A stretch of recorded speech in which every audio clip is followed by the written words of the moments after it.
Well, once again, hello and welcome back into ECU Field and Pioneer Park, Greeneville and Tennessee High in the Region 1 3A Championship. Hello and welcome in a beautiful Saturday afternoon for some high school baseball as the postseason progresses. Along with Scott Anthony back in studio, I'm Matthew Palazzo saying glad you could join us and hope you enjoy your stay here on a day where we were initially about to get ready at 12 noon. Well, Tusculum graduation and all of its festivities earlier today, so they made that change a couple of weeks ago in the schedule. Here we are at 1 o'clock. We'll have a 1 o'clock game, this being the championship between Greeneville and Tennessee High. Coming up at 4 o'clock, it will be the losers bracket game between Granger and Davy Crockett.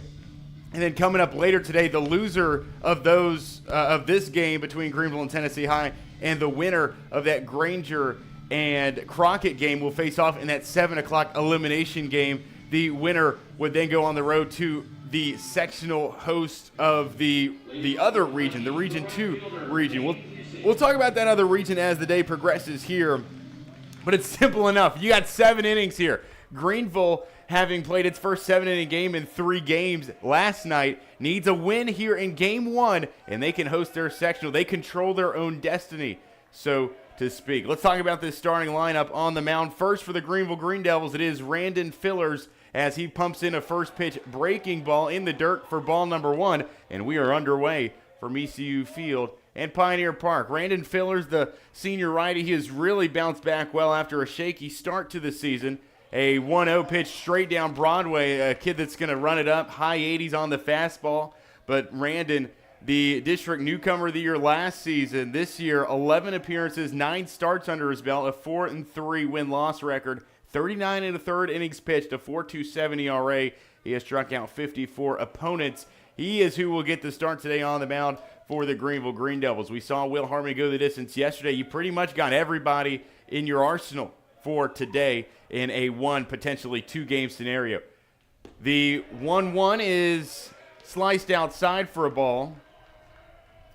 As we get started here from Tusculum, would also be the host site of Wednesday sectional if you were to win here today.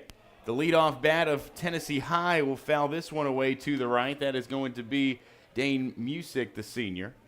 It's sliced towards the netting on the right side. A new netting system to be placed here at Pioneer Park as a part of the new amenities here from Tusculum University. The 2-2 pitch is inside at the feet of Musick, and he would jump ahead. Now 3-2. The count rounds full. Greeneville and Tennessee High here in the region championship game. Fillers gets set. The hot pink glove on the left hand. This one is low, and it's through the legs of Brenton White, the sophomore catcher. And Musick will draw the walk after working a tremendous AB to start our ball game. Greeneville, Tennessee High tied scoreless, top of the first inning as we set to begin here from Tusculum today. Musick drawing the leadoff walk, and now it will be for Tennessee High, Knox Keese, the sophomore, to step in from the right-handed batter's box. Another righty-on-righty matchup for Tennessee High. Quick pick by Fillers over to the first baseman in Harmon. Let's get you acquainted with the defensive lineup for Greeneville from left to right in the outfield. Jackson Winter, Maddox Bishop, and Tegan Begley in right. Middle infield, Kane Rickers at short and Case Spradlin once again at second base. The first pitch is lined to the right side. Spradlin hops in front of it to glove it, flips it up to Ricker, whose throw will not be in time to first, but you do get the lead runner for the first out of the inning. 1 down with a runner on first now for Tennessee High in the top of 1, still scoreless. So a fielder's choice for Kesey. It's a great play by Spradlin. The freshman moves all the way over to his left, ranging in that deep 4 hole, able to keep it in front of him, and a heads-up play as well, the awareness to get that lead out. That's a big-time play there by Spradlin to record the first out of our ball game. The wind today is hellacious. It is whipping that flag out in left field all the way out towards those trees back behind the Tusculum Trail, if you're familiar with the ballpark here at Tusculum University. So gust up to 15-20 miles an hour. So it could very well play a factor in this larger-than-life ballpark for both of these two teams. A first pitch ball away on the next batter we will see, and that is Hudson Pender, the sophomore, who lifts the second offering high and deep to center field. Maddox Bishop takes a couple of steps back, camps underneath it, and gloves it on the flyout for out number 2. So pretty good work here so far by Randon, despite issuing the first pitch walk to come back and get a couple of quick outs on the fielder's choice on the fly out. Stepping to the plate, the first baseman, Preston Fagans. And Preston Fagans, the senior first baseman, will step in here with 2 outs and a runner on first. Still scoreless, Tennessee High and Greeneville. First pitch foul off, and it hits the backstop, and Andy Collins showing some hustle out of the dugout to get that one. First pitch just earlier than 1:05 here today, this afternoon. Glad you could join us here on a picturesque Saturday for baseball. Fillers come set out of the stretch. The 0-1 is slider away. It misses. The back pick to Harmon. No luck for the diving base runner, Brookwell. The pinch runner, Brookwell, that is. At third base today, Grayson Crosby. Forgot to finish that defensive lineup. And then, of course, Will Harmon is at first. Brent White is your catcher. The 1-1 is down Broadway for a strike. Brandon Fillers has got that fastball dialed in so far. That Tennessee High third base coach Preston Roberts has some words for his batter, who stepped out a little bit in disagreement with the call, I thought, from my vantage point. It looked to be that's what it was about. Here's the 1-2. Slider missed low. And stepping back in will be Fagans with the count tied at 2. Region Championship Day across the state of Tennessee. Ton of games already being played here this afternoon. The 2-2 will ring up Fagans. Brandon Fillers with a strikeout, and Greeneville's got all the juice headed to the bottom half of the first inning.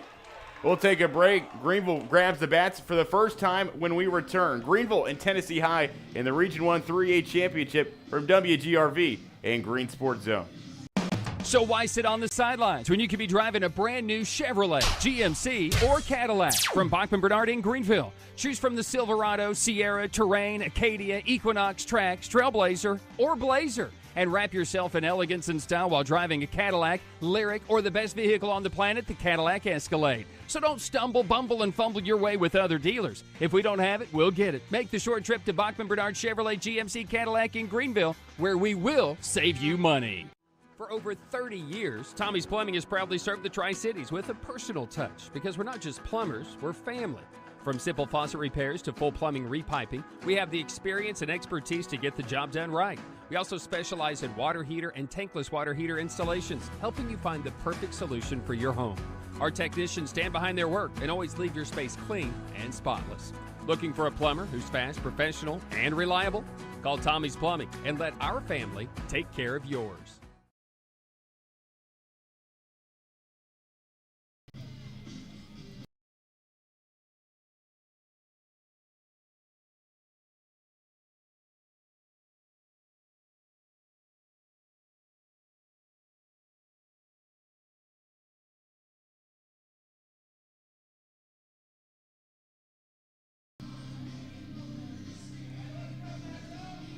Greeneville allows a leadoff walk, but that is all she wrote for the Tennessee High offense. We move to the bottom of the first inning. This Greeneville offensive order, start atop, it'll be the center fielder, Maddox Bishop, to lead things off. Batting second, the shortstop, it's Kane Ricker. Batting third today, the right fielder, Tegan Begley. Batting cleanup, the first baseman, Will Harmon. Batting fifth at third, Grayson Crosby. Batting sixth, the designated hitter, Sam Thompson, in place of the pitcher, Brandon Fillers. Batting seventh to round out the bottom of the order, it's Case Spradlin, Branton White, and Jackson Winter. To step in for the first time, it's Maddox Bishop.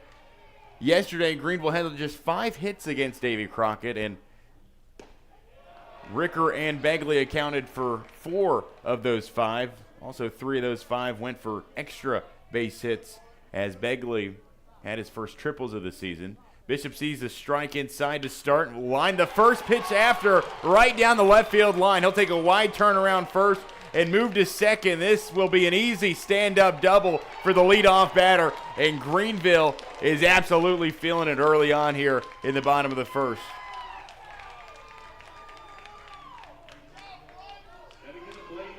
Said it after Brandon Fillers came out of the bump. This First side, Greeneville's got the juice. Well, the reaction that Maddox Bishop just showed after belting that double down the left field line is all you need. A first runner in scoring position on the day for Kane Ricker, the co-offensive player of the year in the district, will step in. Also, an incredible district tournament, 5 for 8 with 5 runs driven in. Well, he's got a chance to do that and much more here in the game's initial inning.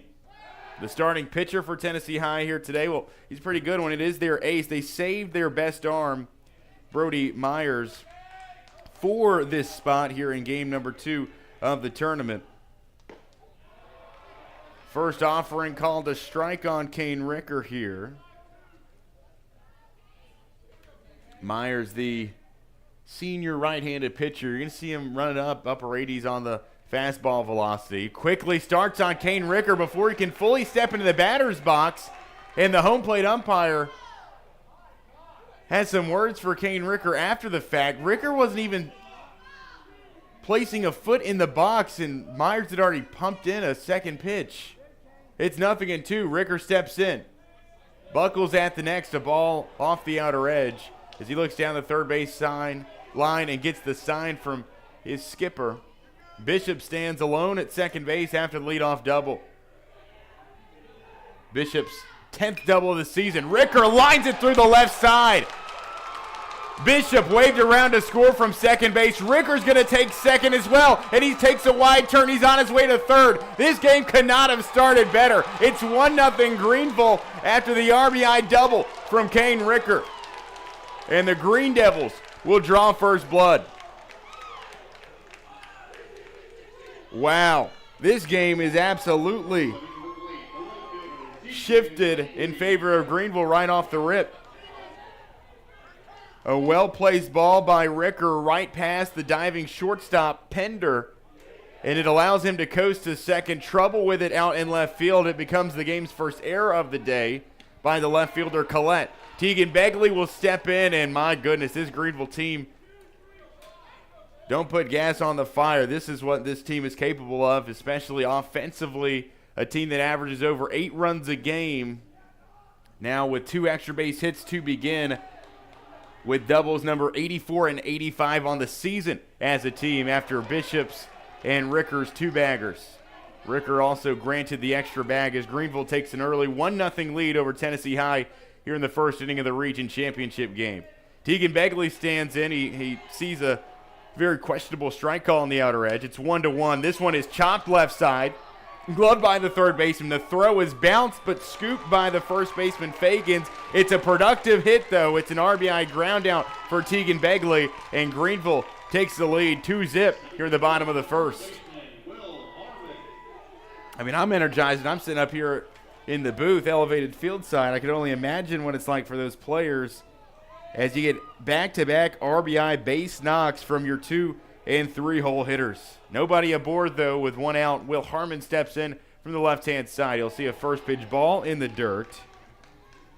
That's an excellent job there by Begley, who had such a monster day yesterday with those 2 triples and 3 RBIs. He scored or drove in each of Greeneville's 5 runs yesterday. This is off the bat of Will Harmon, softly up the middle. It's gloved by the second baseman, thrown to first in time. So 4-3 on the putout. And Harmon accounts for the second out of the inning. Now Grayson Crosby will have his number called. 2 outs, nobody aboard. We've seen so many times this season Crosby able to really spark those 2-out rallies. Could he do so again? I mean, you've already played at a crooked number here in the bottom of the first inning to take this 2-0 lead. The first offering in the other batter's box on Crosby. About a good a start as you could have drawn up for Greeneville here to begin your region championship. The winner of this game goes on to host a sub-state sectional series starting this Wednesday on May the 14th. May the 13th, excuse me, when that sectional would begin.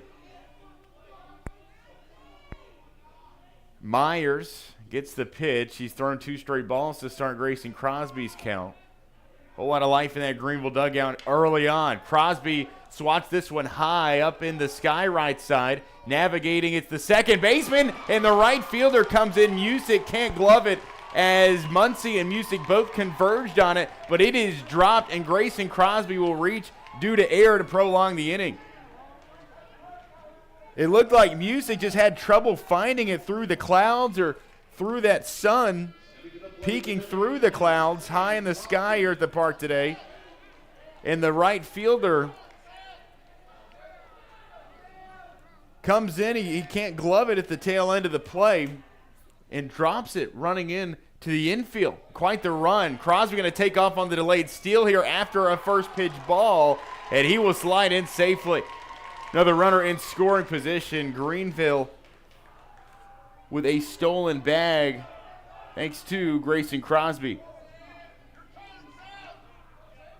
His 18th stolen bag of the season. The 1-0 to Sam Thompson as he will dig in with 2 outs and Crosby on second here.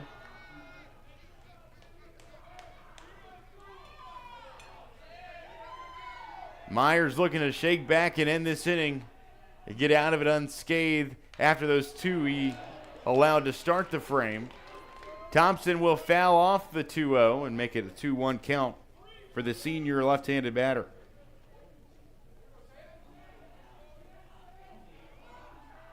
Myers kicks, delivers the 2-1. Thompson gives the look, up and out. We have seen some very questionable calls already here today.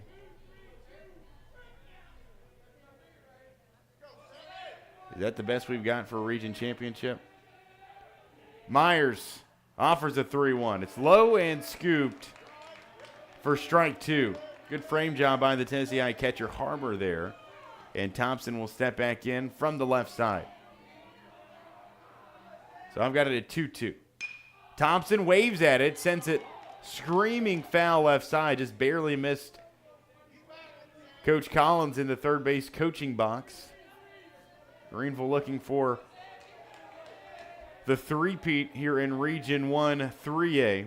Looking for its 6th title in school history in the region championship. Thompson swats the payoff high to right side in the infield. Fagans will come in and glove it for the pop-out to end the inning. But a productive one for Greeneville. 2 runs on 2 hits thanks to an RBI double and an RBI ground out by Ricker and Begley, as Greeneville takes a 2-0 lead into the second inning of the Region 1 3A Championship from WGRV and Green Sports Zone.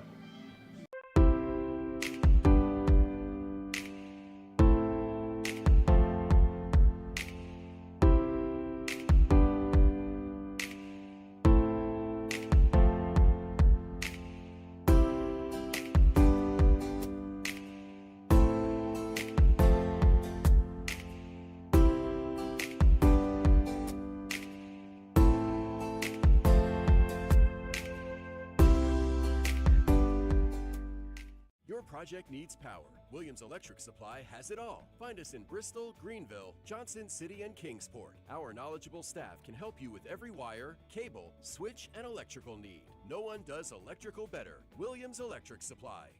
Your home needs lighting. Williams Electric Supply has it all. A showroom full of ideas for lighting your home for comfort. Find us in Bristol, Greeneville, Johnson City, and Kingsport for unique lighting and every perfect light fixture. No one does lighting better. Williams Electric Supply.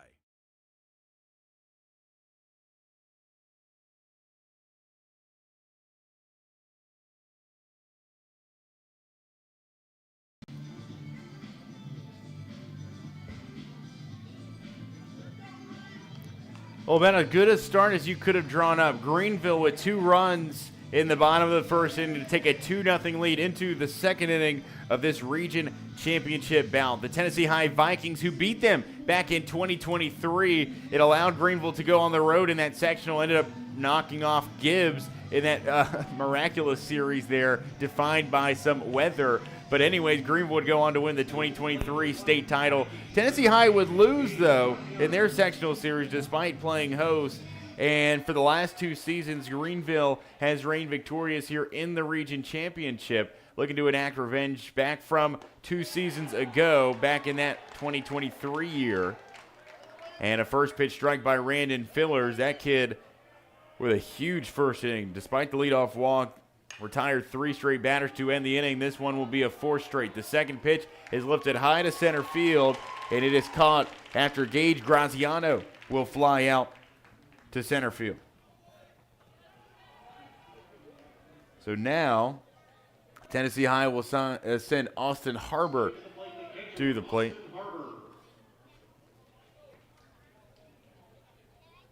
Greeneville with an RBI double by Kane Ricker to bring in Bishop in the bottom of the second, and then that RBI ground out by Begley that brings in the second run of the day. How about the tournament that Tegan Begley has had so far? Currently 3 for 4 with 3 extra base hits and 4 RBI. Greeneville winners over Davy Crockett last night 4-3. All told, Greeneville riding a 5-game winning streak. They have won 25 of their last 28 games. The 2-0 finds the zone for the first strike of the count. Two balls and 1 strike here. Filler settles, delivers. It's rocketed up in the air by Harbor, but easily put away for out number 2 by Maddox Bishop to straightaway dead center. Couple of flyouts and 2 down with nobody on. Tennessee High will bring up Trey Collette to the plate. The left fielder sees his team trailing by 2 on the scoreboard, the video board out to left field. Next to that American flag that just continues to pick up in velocity, whipping out towards the left field wall. Collette watches a first pitch ball. Thought there might have been there was an appeal down to first base, but they say he did not go. He pulled back in time. Fillers, kicks, delivers the 1-0. It's scooped up by White for ball 2. West Green playing for their season hopes today against Eagleton Academy at 3 o'clock from Pigeon Forge High School. Vicious cut on the first strike that we will see here for Collette. It's 2-1 as Fillers gets back on track. Outfield shifted to my right, their left. The 2-1 is deflected off the catcher's mask after the foul tip. Maddox Bishop is playing about 15 feet to the left of where he typically plays against the right-handed bat of Collette. So late is what that would indicate. The 2-2 swung right through. Randon Fillers continues to heat up and dial it in. 2-0. Greeneville takes the lead in the bottom of the first, and 3 quick outs as Fillers retires the side in the top of the second. Bottom of the order, 7-8-9. Spradlin, White, and Winter when we continue. It's Greeneville, it's Tennessee High in the Region Championship from WGRV and Green Sports Zone. At Heritage Community Bank, we offer local banking with local decisions. Stop by any of our 3 convenient locations and see how Heritage Community Bank can serve your need. From small business banking to personalized checking accounts with online and mobile capabilities, Heritage Community Bank can take care of all your banking needs. Visit us online at hcbonline.us, member FDIC, and equal housing lender.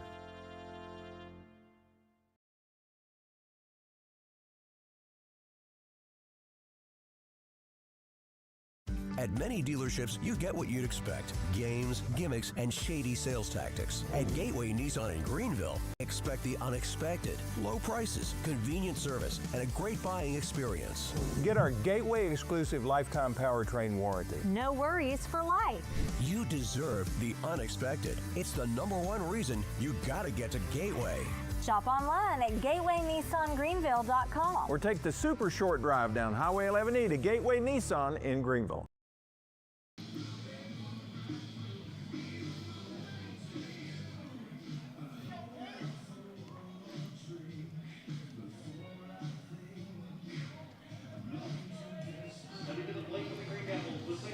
Greeneville leads at 2-0 as we enter the bottom of the second of our region championship game. Tennessee High and Greeneville. Knox Kesey, the starting right-handed pitcher, still out on the bump for Tennessee High after that shaky first start. And he's got some velocity. I mean, I tell you what, that fastball, upper 80s from the right-hand side, looks a whole lot faster than that, too. 1-0, the early count lead on Case Spradlin as the freshman will step in from the left-hand side. And we've got a new contingent here from ECU Field in Pioneer Park. A couple of members of the Greeneville student body have come. They have their shirts off and they have painted up green and white with their chests and backs painted. They're standing right behind the backstop down to our right here from Pioneer Park. So if you didn't have one more reason to come and watch the game today, well, now you got another one. Here's the 2-1. It's swung on and lifted, slicing to the left by Case Spradlin. He's got 1+1 because of the air out and left. The left fielder, Collette, could not corral it, and Case Spradlin will stand up on second after the single +1 bag due to the air. Third hit of the day and the second error of the day for Tennessee High. And Greeneville will place one more into scoring position with Branton White, who will step in with no outs and a runner on second base. It's exactly what we talked about last night. This bottom of the order, whenever they're clicking, whenever they're able to get on base, last night it was due to the walks and due to the manufacturing of base hits because you only had one from a player not named Ricker or Begley. But whenever the bottom of the order is able to get up and get on and set the table for Bishop, Ricker, Begley, Harmon, things can change in an instant. And we saw that last night, especially in the bottom of the first where Greeneville would play 3. Today they've already played at 2 as they have a 2-0 lead over Tennessee High. An 0-1 count on Branton White after he saw a first pitch fastball land in the zone. Kesey slides in. White squared around to bunt, pulls back, and sees strike number 2. Home plate umpire has already raised some discussions early on with a couple decisions. The 0-2 by White, or by Kesey to White, is in the other batter's box for ball 1. Appreciate those listening in live, 99.5 FM WGRV, and those listening on the simulcast on Green Sports Zone. White sped up on the high fastball, and the 1-2 will blow right by White for out number 1 as he is sent down on strikes. Now Jackson Winter will step to the plate. Winter, the senior in all district selection, a .375 batter in this Greeneville lineup this year. 7 doubles and 24 RBI. Hayes Spradlin, the lone Greeneville base runner at second base, looking to make it the 3rd run of the day for the Greeneville offense. 2 errors already committed by Tennessee High.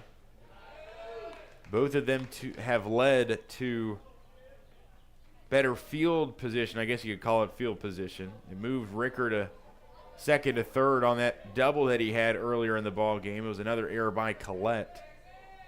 This one also moving Spradlin up a base from first to second. Winter with a high fly here on the 1-0 pitch. It's caught by the right fielder. Spradlin going to tag from second base. The laser of a throw is on target, but they say he's safe and that he slid underneath it.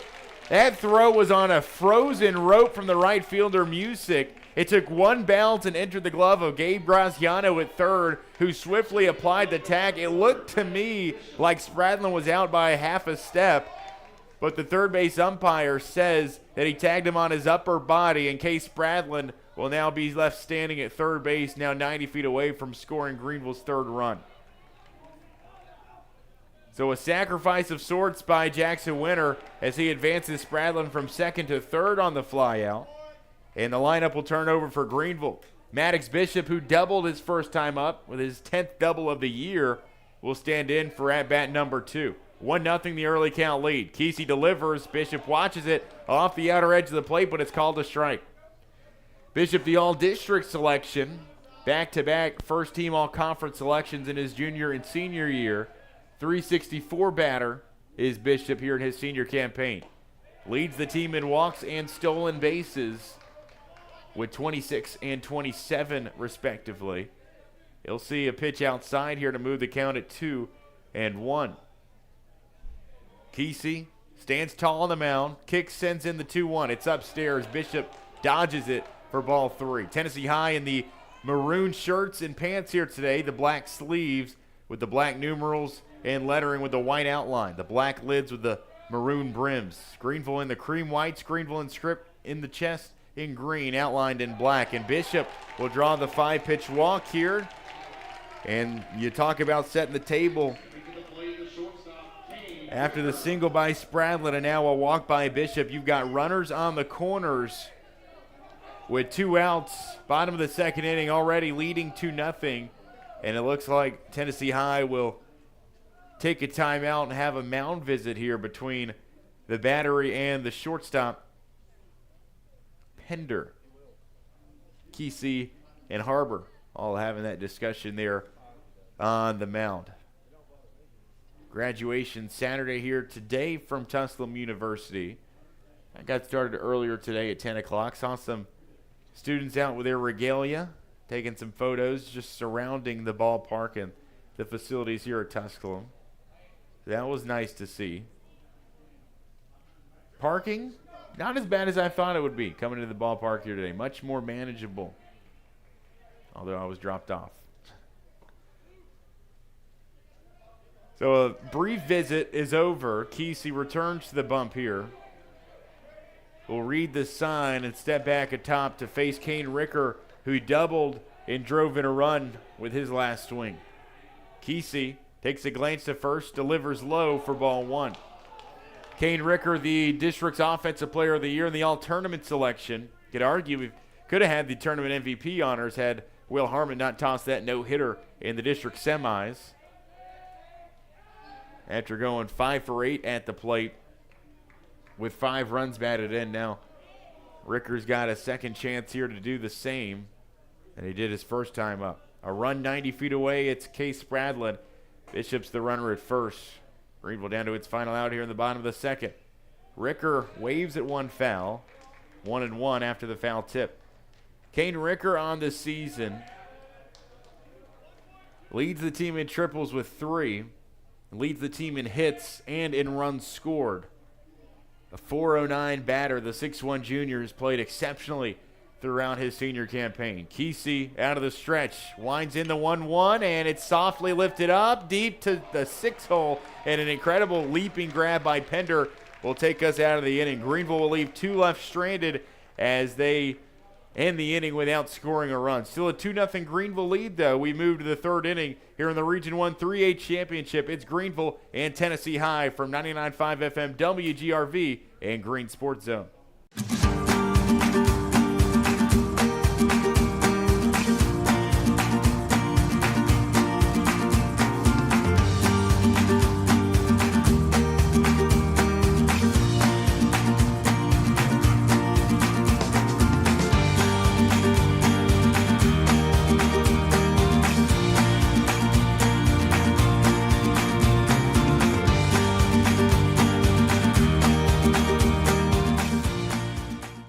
Marathon Quick Stop Markets, you'll find a company that realizes that our customers are our biggest asset.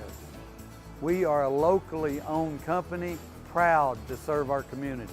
So we do everything with you in mind. We clean and sanitize our stores, provide a well-lit monitored area to keep you and your family safe. You can always expect a friendly staff and a large selection of products with weekly specials. Stop in at a nearby Marathon Quick Stop Market today.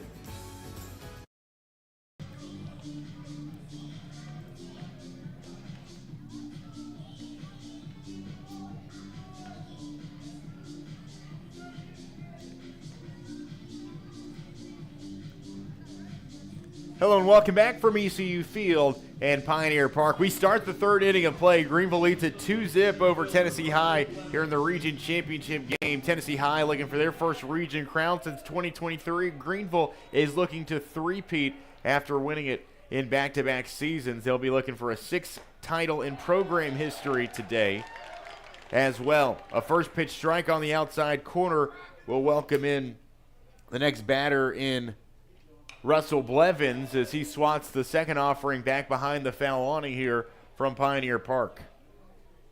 Brandon Fillers has been in a groove throughout here today. Has all allowed just 1 base runner, and it came on the leadoff batter with that free pass.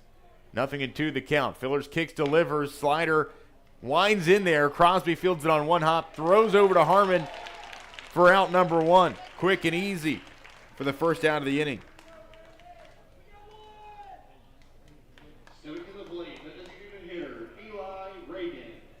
Reagans will step in now with 1 out and nobody on.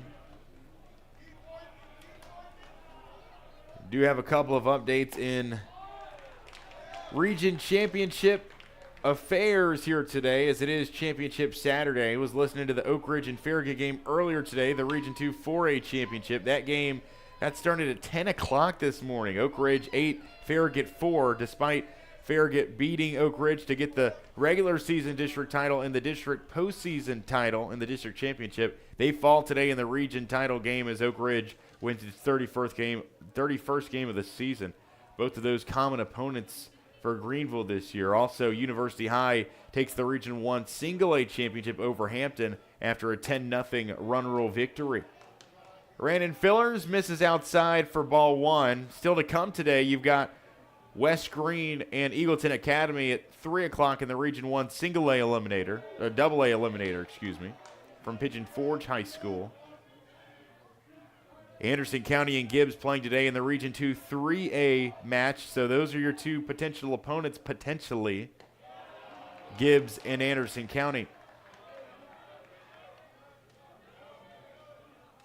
The winner of that one will host whoever comes out of the loser's bracket game later today from Pioneer Park at 7 o'clock. The 3-2 is in the dirt, and Brandon Fillers allows just his second base runner of the day, and it comes in the 9th spot against Eli Reagan. Brandon Fillers, such a excellent senior campaign for him,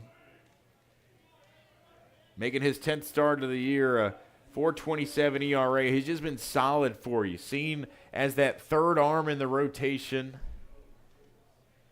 Pitching today in the second game of the tournament, but Coach Andy Collins, you never know what he's going to do as far as the pitching decisions are concerned. We saw it in last year's state tournament, pulling Carson early to give him those days of rest needed to pitch him in the championship game.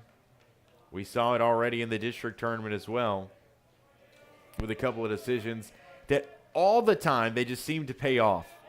That's what makes him a good coach. A strike that will equalize the count at 1-1.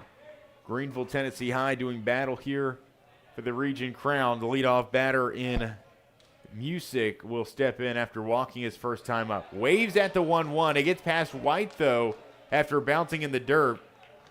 And moving from first to second will be Reagan. A couple other Region 1 championship games today. Science Hill and Dobbins Bennett got underway at 12 noon. You've also got the Crockett and Granger elimination game later this afternoon from Pioneer Park at 4. You've got Cosby and Washburn, another single A opponent. This is sliced out to right on the base, hit by Music. The throw home will keep the runner at bay at third. And so there'll be runners at the corners now with one out in the top of the third inning after Tennessee High gets their first hit of the ball game off the bat of Dane Music. So one out, two runners on. The first time that we have seen a Tennessee High base runner at third today. Actually the first in scoring position that we have seen this afternoon here in the top of the third. Vikings with a tying run at first now. And Knox Kesey will step in. Plenty of power in the bat of the Tennessee High starting pitcher. This is high and lifted up behind the awning. And it'll ricochet down for strike one. Kesey, 0 for 1. He grounded into a fielder's choice his first time up. He's well put together. Is Kesey, the sophomore. Fillers fires the 0-1. It's letter high for a ball. Just missed to even the count at 1 apiece.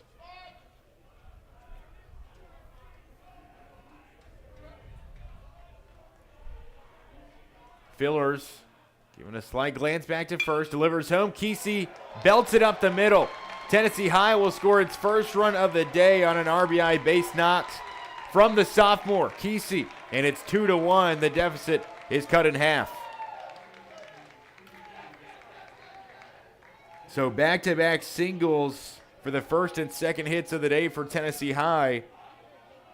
And with just one out, they've got runners on first and second now after cutting that Greeneville lead by 1. Hudson Pender will step to the plate now. a very young and talented Tennessee High roster this season. They have won, and I checked it earlier, I believe they have won 26 games. We'll double check that, but very talented team. They've got a couple of high-quality wins on the schedule as well. First pitch buried on the breaking pitch, and it falls for a ball against Pender.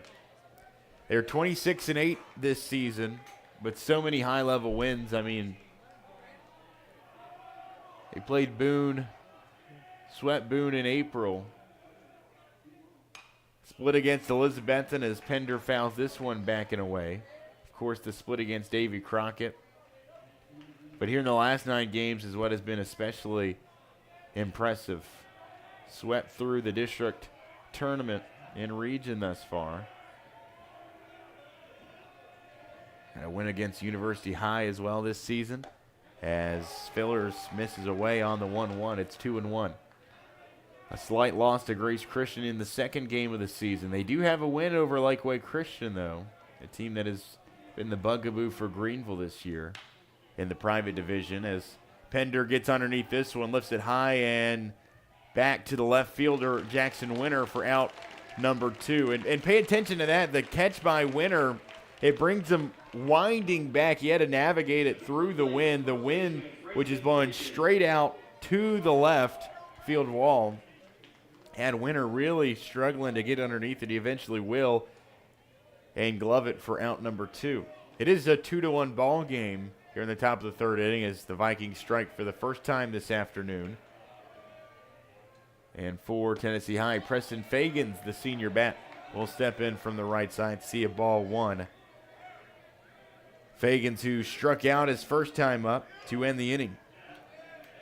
Can Fillers repeat that success that he found the first matchup? Misses high here for Fagans. Runners on first and second for Tennessee. 2 outs, top of the third. Vikings have cut it to a 1-run game. Fillers kicks, slides home, and it's 2-1 after the strike graces the outer black. Fillers nearing the 50 pitch number after chucking in his 48th of the day. The 2-1 is looked at for a strike right down the center of the plate.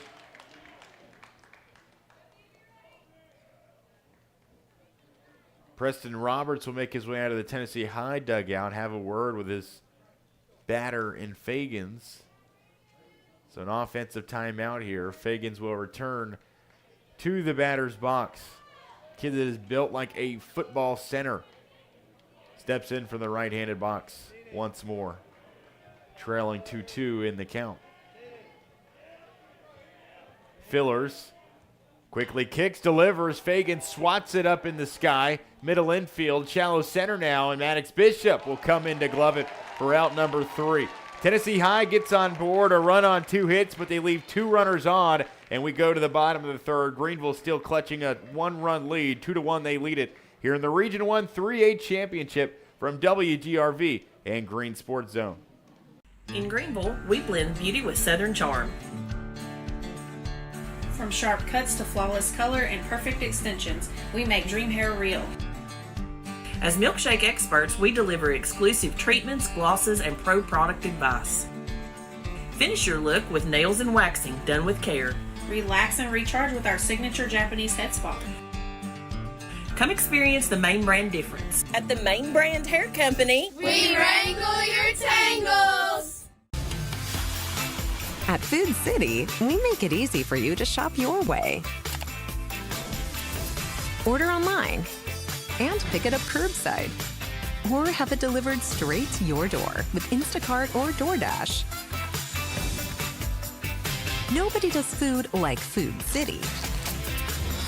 And now, get it straight from our doors to yours. Value every day, Food City.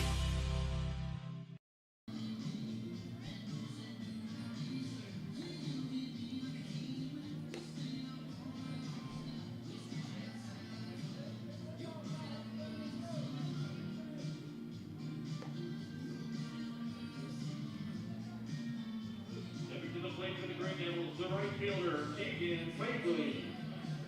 Hello, welcome back from Pioneer Park here as we begin the bottom of the third inning. Tegan Begley will lead things off for the Greeneville offense after running into a ground out double his first time up. It did bring in a run, though, so a very productive RBI single at that. Knox Kesey, the right-handed pitcher, still in after the start here today. He's been really good for this Tennessee High team.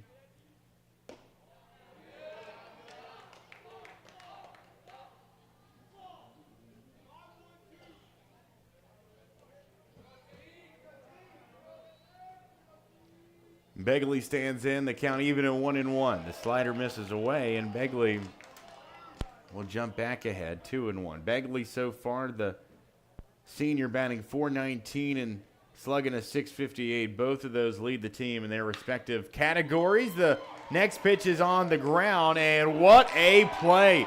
Flash the leather, Mr. Graziano. A rocket of a throw after the diving grab. Stops it a foot to the right of the chalk down the third base line to get up and make the throw. Plays like that, no wonder he's going to Walter State. Gabe Graziano with the best defensive play of the day, and it records the first out of the inning after the ground out. Will Harmon steps in, sees a first pitch ball immediately. Tennessee High, the 8th ranked team in the state of Tennessee, as Harmon gets underneath this one, lifts it to the deep 6 hole, and in shallow left center, falling back to make the grab, it will be the shortstop. Stepping to the plate, the third baseman, Grayson Crosby. With Grayson Crosby set to dig in here with 2 outs and nobody aboard. Crosby reached by error his last time up. You remember it was that high fly to shallow right field that brought in Music and Muncie. Music touched the infield dirt from the outfield, mind you. Coming all the way in, eventually dropped it after the two came together. Crosby sees a first pitch ball. Grayson, .394 batting average this season, his junior campaign. Leads the team with his on-base percentage at .571. The all-district selection will jump out to a 2-0 count lead, adjust the batting gloves, and then step back in. A kick delivery by Kesey, and it's upstairs on Crosby as he will now enjoy a 3-0 count advantage. So far, Greeneville, 2 runs on 3 hits, no errors. They've left 2 on base. Tennessee High, 1 run on 2 hits, 2 errors. Vikings having left 3 on the base pass to end innings. Crosby will see the first strike on the inside corner.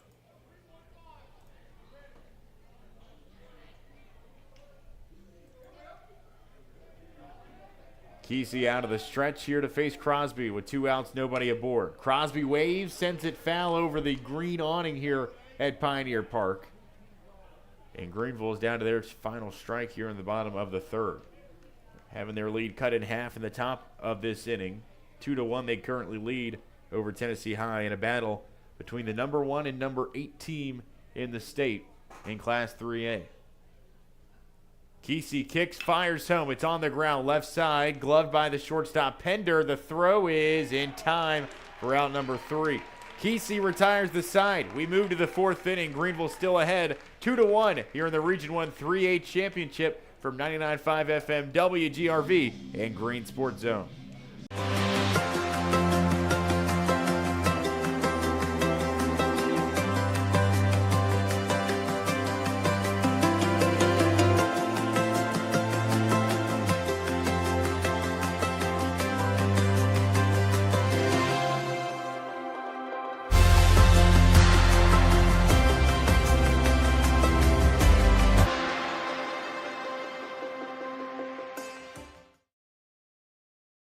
Your health deserves attention you can trust, and Q Care Medical is here for you.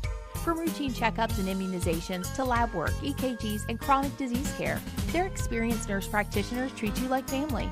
No long waits, no rushing, just compassionate personal care for you and your loved ones.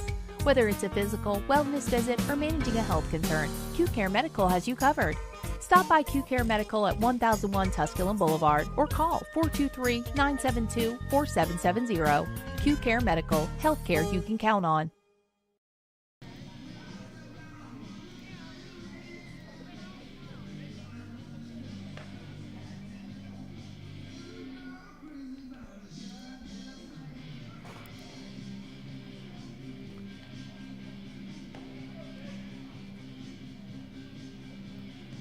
Hello once again, and welcome back from ECU Field and Pioneer Park. We've played 3 here from Tusculum on a Saturday afternoon. Still a 2-1 Greeneville advantage.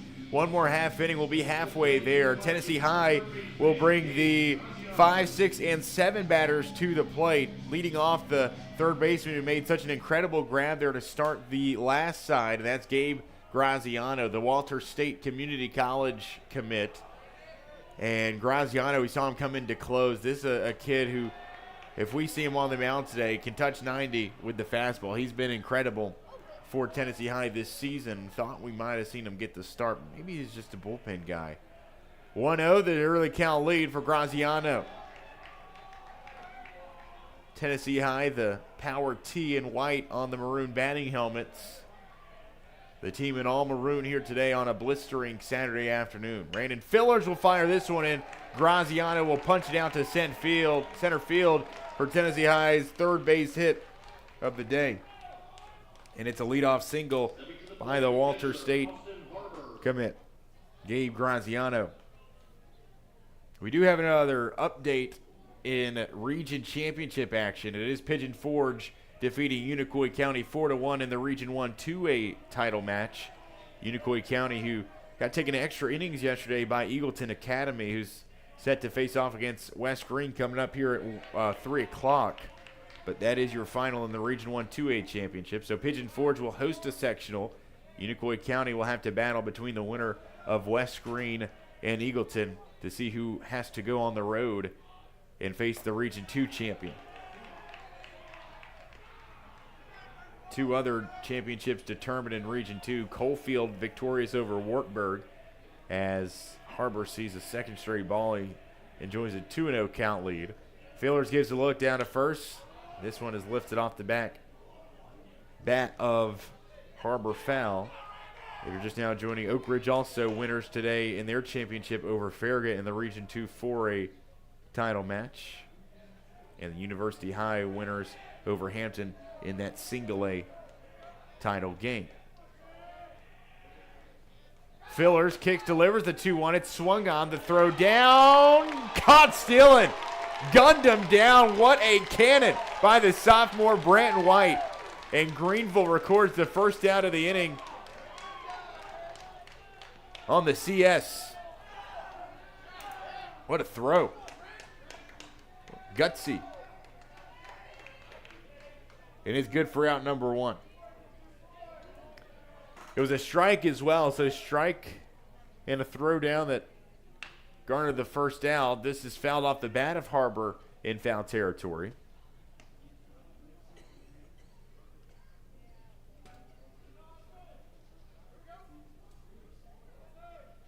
Two-4 caught stealing there for the first. The 2-2 pitch on the ground, left side. Ricker boots it. Can't pick it up as that one is deflected out into the outfield grass. And it's Greeneville's first error of the day.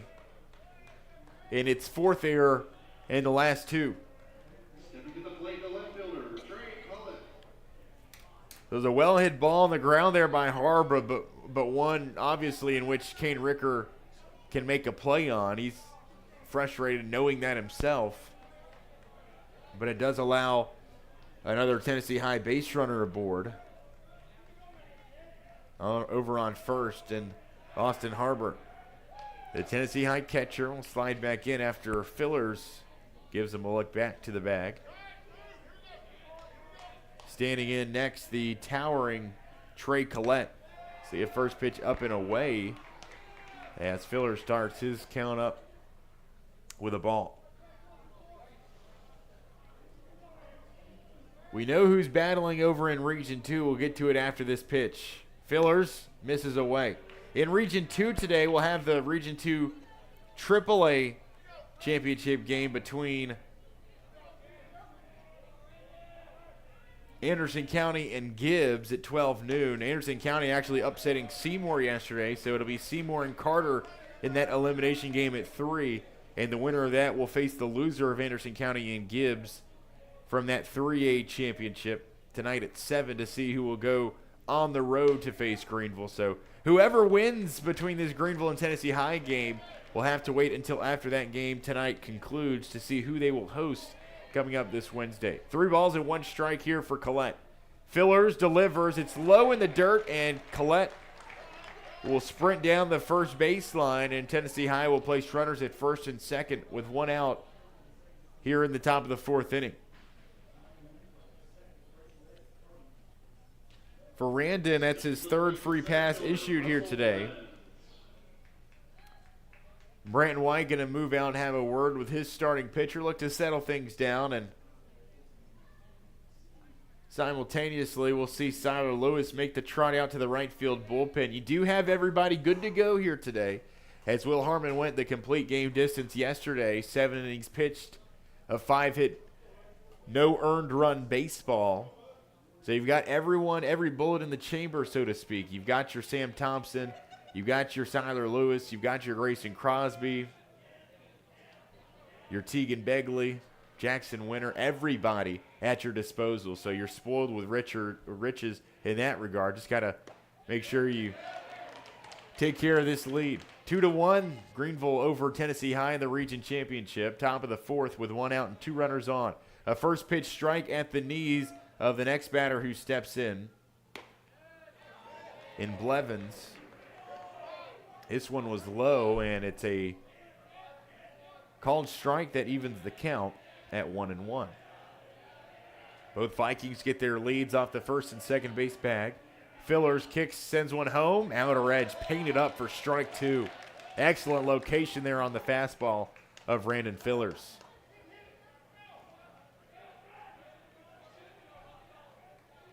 Fillers surveys, comes back set. Quick step to home, and this one is high and lifted up to shallow center. Kane Ricker drifting back will make the catch for out number 2. It's a deep pop out there for Blevins, and Tennessee High in danger of stranding 2 more base runners here today in the top of the 4th inning, trailing by 1.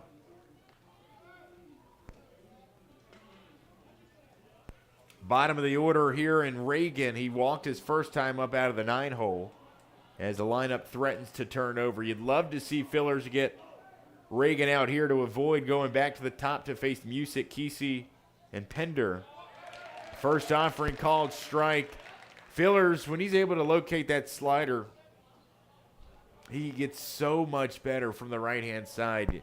You know the fastball velocity is there, but whenever he can dial up that secondary pitch, you know he's in business, and he's in business here. A second pitch swinging high to center field, and Maddox Bishop camps underneath it for out number 3. We're out, and we're halfway there. It's 2-1 Greeneville. Let's head to the bottom of the 4th, 6, 7, and 8. Thompson, Spradlin, and White. When we come back, you're listening to Greeneville Baseball in the Region 1 3A Championship from WGRV and Green Sports Zone.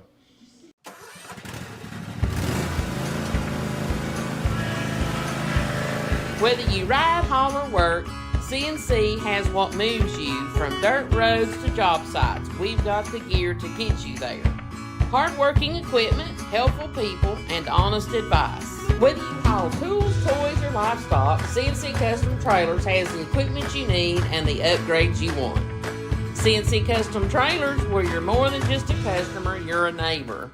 When it comes to healthcare, no one wants to feel rushed. At Abundant Healthcare Clinic in Greeneville, we take the time to listen, explain, and truly care. We're a nonprofit clinic backed by 60 years of experience from Evergreen Life Services. From sports and routine physicals to common illnesses and minor injuries, we focus on you, not the clock. Call 423-278-2501 to schedule your appointment today. Abundant Healthcare Clinic. We take the time, others don't.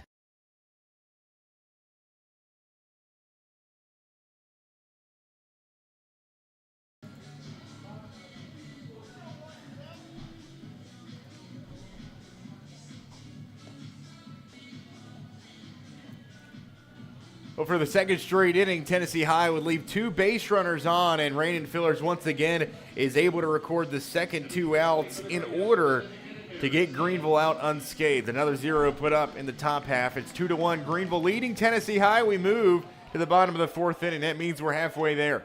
Leading off, it is Sam Thompson, the senior designated hitter, 0 for 1 with a pop out here today. Sam Thompson, the all-district first teamer and the all-tournament selection over last weekend here from Pioneer Park. He is looking for his first hit of the region tournament, however, and will stand in to see the 1-0. So watch this one foul, and that's on the burb out towards the seats down the left baseline. Third baseline, excuse me.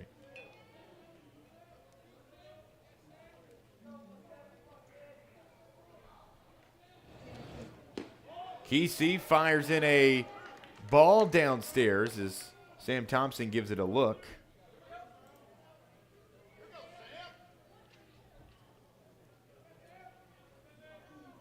And then follows suit with a 2-1. Thompson pokes it through the right side, and he's got his first hit of the region tournament. The leadoff man jumps aboard, and it's Sam Thompson by way of the leadoff single.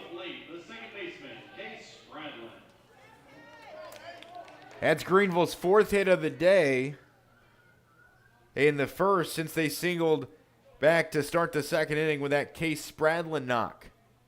Bottom of the 4th with no outs and a runner on first now. Coach Collins will make his way down the third baseline and have a word with the home plate umpire. Let's check in around the region, though, as region championship day progresses. See if we got any more finals. No other finals. At least not at 2:06 p.m. It will be a pinch runner for Greeneville. If you're just now joining us, Pigeon Forge wins their region championship in 1-2A. University High wins theirs in 1 single A. Coalfield victorious in Region 2 single A. That's the top-ranked team in Class single A, by the way. And the Region 2 4A champions, well, it's Oak Ridge as they knock off Farragut and get revenge from the district title match. Farragut will be playing for their survival, as well as Unicoi County, Hampton, and Wartburg after falling in that region championship. 0-0 the count as Freeland comes in to run the bases. He's checked back quickly. In 3A, and that's the one that Greeneville fans are taking the most attention to. Anderson County and Gibbs playing in the Region 2 3A championship today. And Carter and Seymour in that elimination game at 3 o'clock. Seymour, the 7th-ranked team in the state, fighting for their survival after falling last night to Anderson County. The 0-0 by Kesey is outside for a strike as Case Spradlin will step back in. He singled his first time up. If you just heard that Thompson single, the first hit since that Spradlin knock. Before we get to the 0-1, Kesey fires and appeals down to first. Nothing doing as Freeland slides back in safely. Case Spradlin, son of Greeneville head coach for the football team, Eddie Spradlin. .355 hitter this season, 6 doubles and 15 runs driven in as Case. Here's the 0-1, but it's fouled off the catcher's leg guards for strike 2, and Spradlin quickly falls down behind 0-2. Freeland, the base runner for Greeneville, over at first. Still no outs here in the bottom of the 4th. Greeneville leading 2-1 over Tennessee High. Appreciate those for joining us here on your Saturday afternoon. Hope you're enjoying it. You're on Mother's Day weekend.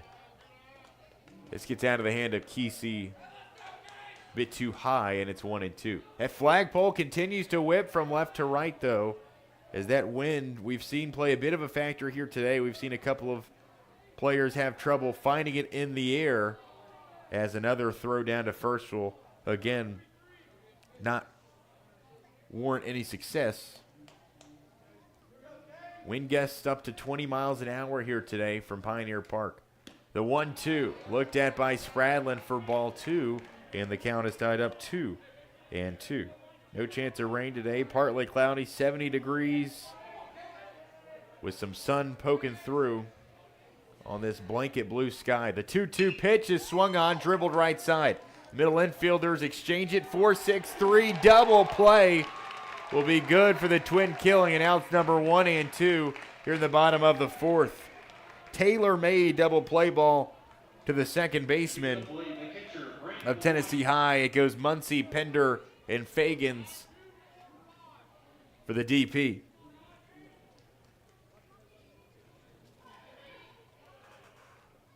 So nobody on with 2 outs, with Branton White stepping into the right-handed batter box. The sophomore catcher 0 for 1 with a strikeout here today. Kesey kicks, fires the 0-1. It's upstairs, chin high for ball 1. Greeneville seeking its 36th win of the season. It would tie a single-season program record. White swung right through strike 2, 1-2. But more than that, Greeneville looking to host its sectional series coming up this Wednesday, potentially from Pioneer Park. That is if they can hold on to victory. The 1-2 swung on and foul tipped just out of the catcher's mitt of Harbor. And Branton White will see one more. 1 ball and 2 strikes. Greeneville also looking to three-peat as region champions en route to its 6th region title in school history on the baseball diamond. Here's the 1-2 by Kesey, and again, Branton White will stay defensive. He'll foul it away, and he'll continue his stay in the batter's box.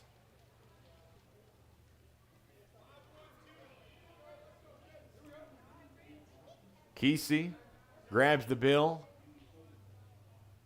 gets the sign, kicks home. The 1-2 swung on and missed. Kesey will sit down White with a stare down to follow, and that'll get Tennessee High out of the 4th inning unscathed. Thanks to a double play and a strikeout, it's still a 2-1 ball game. We move to the 5th. Greeneville and Tennessee High deadlocked in a good one here in the Region 1 3A Championship from Green Sports Zone and WGRV. Refresh, renew, and feel your best at Q Essentials Medical Spa, Greeneville's premier destination for beauty, wellness, and self-care. From advanced facials and cosmetic injectables to soothing massages, body treatment, weight management support, IV therapy, and so much more. Treat yourself to a little daycation of relaxation or focus on results with one of their customized med spa packages, all delivered by skilled professionals. Visit Q Essentials Medical Spa at 1001 Tusculum Boulevard or call 423-972-4778. Does your pet deserve compassionate, excellent care? Well, of course they do. And at Rocky Top Veterinary Hospital, your pet just isn't a patient, they're family. Call Rocky Top Veterinary Hospital today, 423-525-5699 for appointments and questions. Or visit 5415 East Andrew Johnson Highway in Afton, Tennessee. That's Rocky Top Veterinary Hospital, your partner in lifelong pet care. Rocky Top Veterinary Hospital, where pets are treated just like family.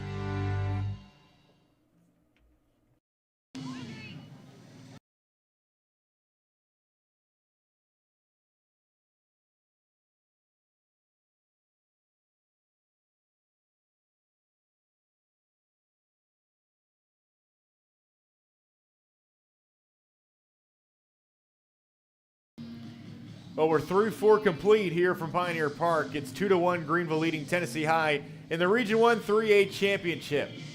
For Greeneville, a home sectional awaits with a win here today. For Tennessee High, well, the same can be said for them. For Greeneville, looking to match a program record in wins in a season, and they can tie it with the 2 other teams that both have ended their seasons with state champions and then get the job done here today. Brandon Fillers will return out to the bump to start his 5th inning of work. So far, Brandon's been pretty dialed in. Now he's running into a little bit of trouble with the hits these last 2 innings, but still just 4 innings of work, 3 hits allowed, 1 run, 2 strikeouts, and 3 walks for Fillers, who is at number 70 when he starts this 5th inning of play. That's pitch count. So to average 15 pitches per inning, the efficiency has certainly been there. A little bit more than 15 per inning, just over 16 or 17 pitches per frame, but pretty efficient in his work out of the stable so far. Siler Lewis was warming in the Greeneville bullpen. He has since sit down, and we have not seen him get up to warm ever since. 2-1 Greeneville. Let's start the 5th inning, shall we? Due up for Tennessee High at the top of the order. So we'll see if this is the final time that Brandon Fillers will make his way through this order. But so far, I mean, you tip your hat to the work that he has been able to do, especially considering yesterday you got that complete game effort from Will Harmon. Everybody available here today for you if you're Greeneville. First pitch swinging. It's on the ground right side. Spradlin puts it away. No problem for out number 1. Ground out to second base. We'll begin our 5th inning of play. 1 out, nobody aboard. And it will be Knox Kesey stepping to the plate, the Viking starting pitcher. Frightening to think about a guy who's touching the upper 80s with a fastball, still just a sophomore. Well put together from the right-hand side. He will step in to face Fillers for a 3rd time. So far today, 1 for 2, an RBI single his last time up to bring in Tennessee High's first and only run of the day.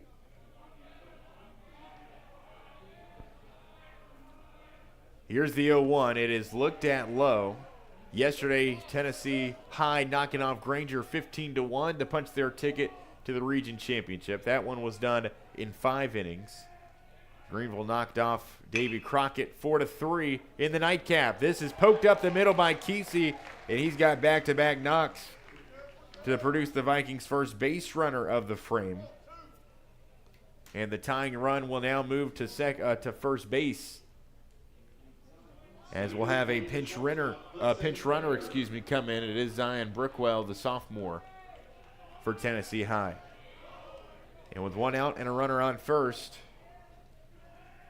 Hudson Pender, another sophomore batting back-to-back in this Tennessee High order, will dig in. Fillers a check over to first, where Will Harmon will swiftly apply the tag. It's too late.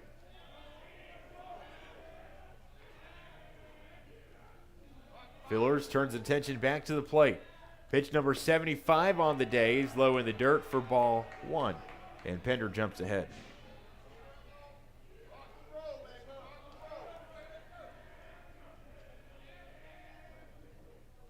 The 1-0 belted up the middle. It's on the ground slowly. Ricker can't glove it cleanly, but flips it up to Spradlin to get the lead runner for out number 2. Could have been another double play opportunity there for Greeneville, but it instead is a fielder's choice. 6-4 on the put away. We saw Tennessee High turn the double play back in the bottom of the 4th inning to get themselves out of a jam, a would-be jam, after a leadoff single. But Greeneville able to get 1 there. Still a runner on first, though. It's Pender with Fagan stepping to the plate, who's 0 for 2. A lot of mass behind Fagan's. If you're just now joining us, we liked him earlier to a football center. Beastly presence in the right-handed batter's box. 1 ball and no strikes here. Fillers delivers. It's poked to with the opposite side, and it falls for a base hit by Fagans. And the 2-out single will keep the inning going for the Tennessee High Vikings. Gabe Graziano, not the guy you want to see with 2 outs and 2 runners on. The Walter State commit ran into the single his last time up. Will step into the right-handed batter's box to face Brandon Fillers for a 3rd time. This is the 3rd trip through this Tennessee High order.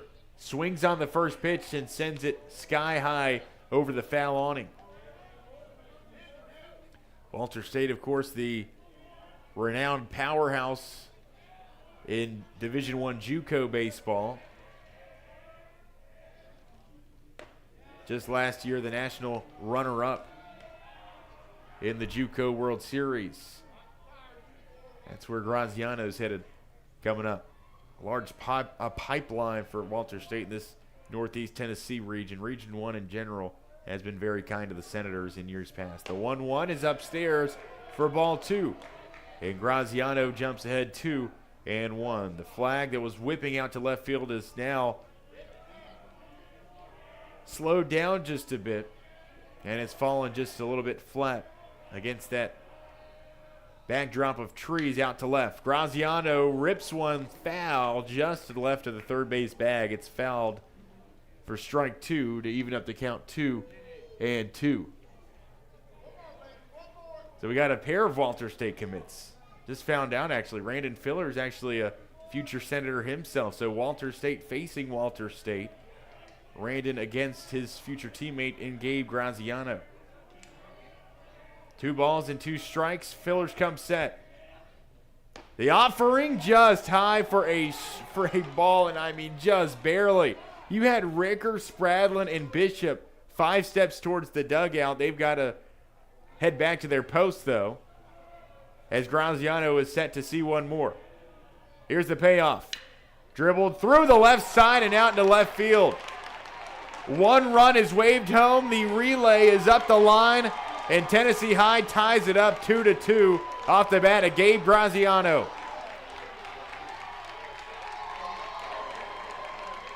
A single into left field that knots us up. And from defensive indifference, the 2 Viking base runners will make the additional 90 feet. Now at second and third, the inning stays alive. And again, that pitch doesn't happen if you just ring him up on the strike call that was clear as day a pitch prior. 2 outs with 2 runners on, and it's Harbor stepping to the plate, the Tennessee High catcher. Fillers kicks, sends one home. It is a strike. Again, I beg the question, is this the best we've got for a region championship? 0-1. Fillers, the slider in, and it misses for a ball. The count ties up at 1-1.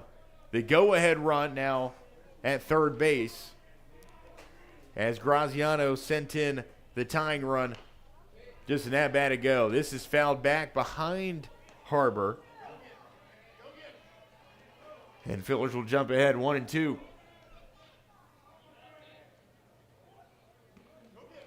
Can he get out of the jam? Tennessee High has left 2 base runners on base to end the last 2 innings. Harbor fouls this one off. Thought that might have been the fate while Graziano was just up to the plate. But it still could be the same here, and you could still go into the bottom of the 5th in a tie game instead of trailing. Fillers kicks home. It's upstairs, hooking for ball 2.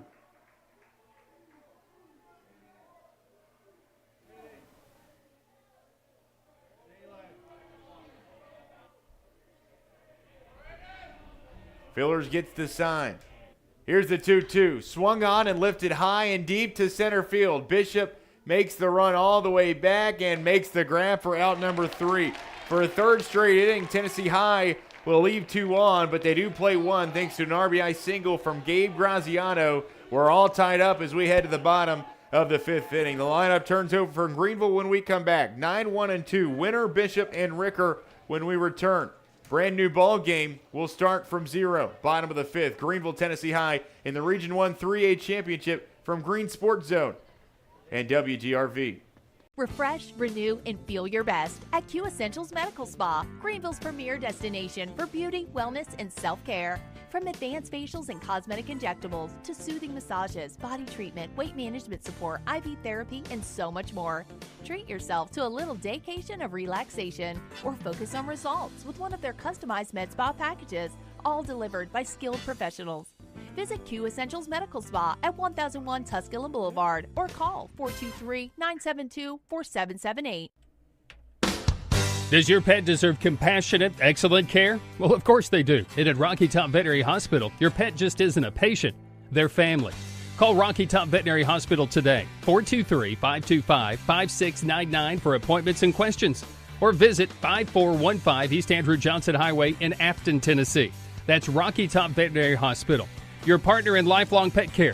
Rocky Top Veterinary Hospital, where pets are treated just like family.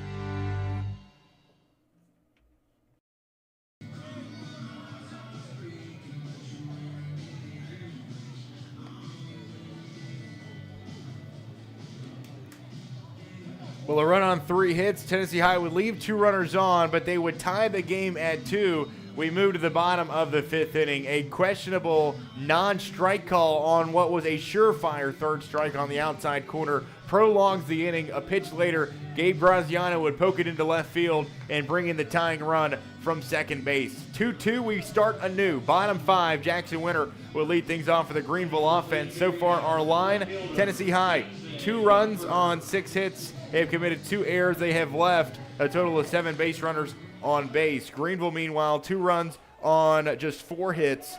They have committed 1 error themselves and have left just 2 base runners on to end the inning. Jackson Winter will cut through a first pitch fastball for strike 1, and he will fall behind early on. Lot up for grabs here with a win today. Remember, the region format a little different than regions. It is a district, or it is double elimination, much like the district, but you win this one, you win the region championship. And you host a sectional coming up this Wednesday. Winner sees a strike for pitch 2. 0-2, Kesey delivers.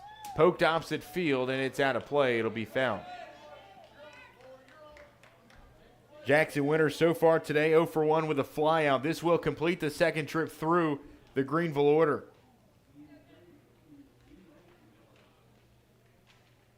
Kesey fires the 0-2 high to the left side, and this one is hooking foul, and it's into the seats of the first row. Graziano tried to reach over that brick wall, but with too much distance between the first row of green seats and the third baseman's glove. It's 0-2. Winter continues to stay alive, though. Greeneville having plated 2 in the bottom of the first to take this 2-0 lead. Tennessee High responds with 1 each in the top of the third and the top of the 5th to tie it up as we enter the bottom of 5. Winter swings on the 0-2, places it right field, and that will be caught running in to make the grab. What an exceptional play by Music for out number 1. 90% of the time you see that swing result in a base hit, especially in a ballpark as big as Pioneer Park, but a hat tip to the senior Music making the run all the way in to make that play. It's the second time that Winter has flied out to Dane Music. And there's 1 out with nobody on for Greeneville's leadoff bat in Maddox Bishop. First pitch strike that pops out of the catcher's mitt. It is 0-1 for the senior center fielder. 4-year starter Maddox Bishop, the all-district tournament selection, the all-district first-teamer. Reaches base at a 51% clip. So far today, he has reached both of his at-bats. A double and a walk drawn for Bishop. This is swung on and fouled off of his foot, maybe, it looks like. Getting up a little gingerly there. He's going to reach down to that Evo Shield shin guard. And the home plate umpire will give Bishop some time to walk it out. He'll advance over to the first base dugout and get some extra balls. The winner of today set to host a sectional series on Wednesday, as we said. Still awaiting the winner and loser of that Anderson County Gibbs Region 2 3A championship game. We'll know a little bit more after that game has gone final. In regards to our tournament here today from Pioneer Park. The 0-2 to Bishop, scooped up in the dirt for ball 1.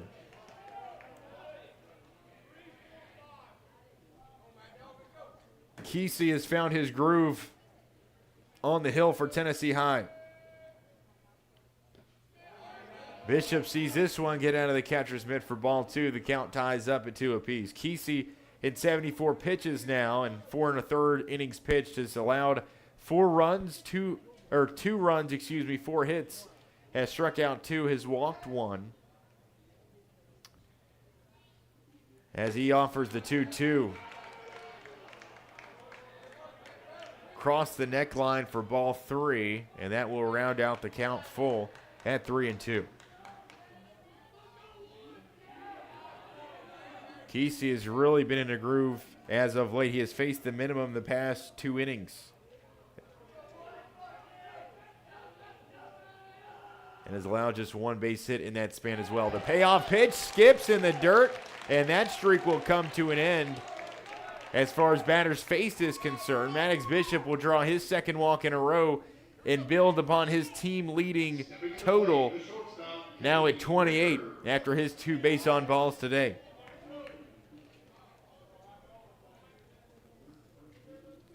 And so again, you raise the question. 1 out and a runner on first. The meat of your order is stepping to the plate. Ricker, Begley, and Harmon, 3 of your best sluggers on the team. Ricker stands in to face Kesey for a 3rd time. The 0-0 hooked in for a ball, let her high. Bishop the lead at first. Ricker, so far today, a double his first time up that drove in the game's first run. A line out his last plate appearance. Also came in to score Greeneville's 2nd run. He has scored or driven in both here this afternoon. A low-scoring game here on a Saturday afternoon. 2-2 all tied up. Greeneville has been out-hit by Tennessee High, but just 10 hits combined between these 2 teams through 4.5 complete. Begley awaits in the on-deck circle. Kesey out of the stretch. The 1-0, low and away. The heater just missed off the plate, and we'll see Preston Roberts come out of the Tennessee High dugout here to have a word with his starter. We'll see if we can gather any more updates in region tournament action. West Greene in action today, coming up at 3 o'clock in an elimination game of the Region 1 2A tournament. They will face off against Eagleton Academy, who took Unicoi County to extra innings last night but ultimately could not prevail. So the mound visit is brief. It is over, and there's action starting in that Tennessee High bullpen. We do also have an update in the Region 2 3A championship. Gibbs victorious over Anderson County. The Eagles with a 6-4 win over the Mavericks. It'll be Anderson County against the winner of that Seymour and Carter game tonight at 6 o'clock, and the loser of that game will travel to whoever wins between Tennessee High and Greeneville. So a little bit clarity over in Region 2. It's Gibbs, the Region 2 3A champions. They will play host in their sectional series that begins on Wednesday. Greeneville and Tennessee High fighting for the right for a host this Wednesday. 2 balls, no strikes. The mound visit over. Ricker back in the batter's box. Kesey gives a glance back to first. Out of the stretch. He'll kick, deliver home.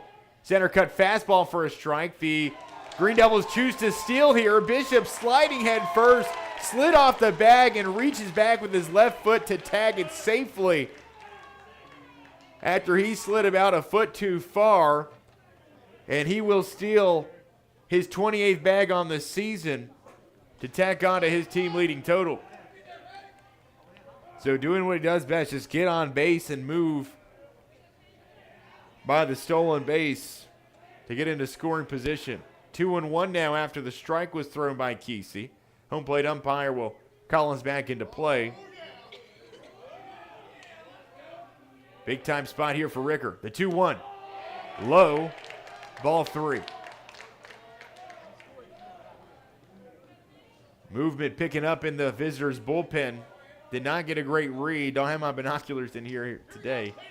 We'll bring it hopefully Wednesday. Kesey looks to bounce back. The 3-1 laid off by Ricker. It's a 5-pitch walk, and Kesey has surrendered back-to-back base on balls. And look who you've got waiting in the wings. Tegan Begley shakes up, or comes to the plate shaking his head. You know the type of position you're in here. Runners on first and second, 1 out in a tie ball game, bottom 5th. Will Harmon is waiting in the on-deck circle now. Tegan Begley here today with an RBI ground out and a ground out his last time up. Kesey will exchange this ball for a new one. Tennessee High knocked off Greeneville in the 2023 Region Championship. And as fate would have it, Greeneville would travel to Gibbs, who will be hosting a sectional this Wednesday. Greeneville, of course, we all know how 2023 ended up, would move along and end up winning the school's second state championship for baseball after that road sectional win against Morgan Wallen's alma mater. It's 1-0. Begley sees a first pitch ball.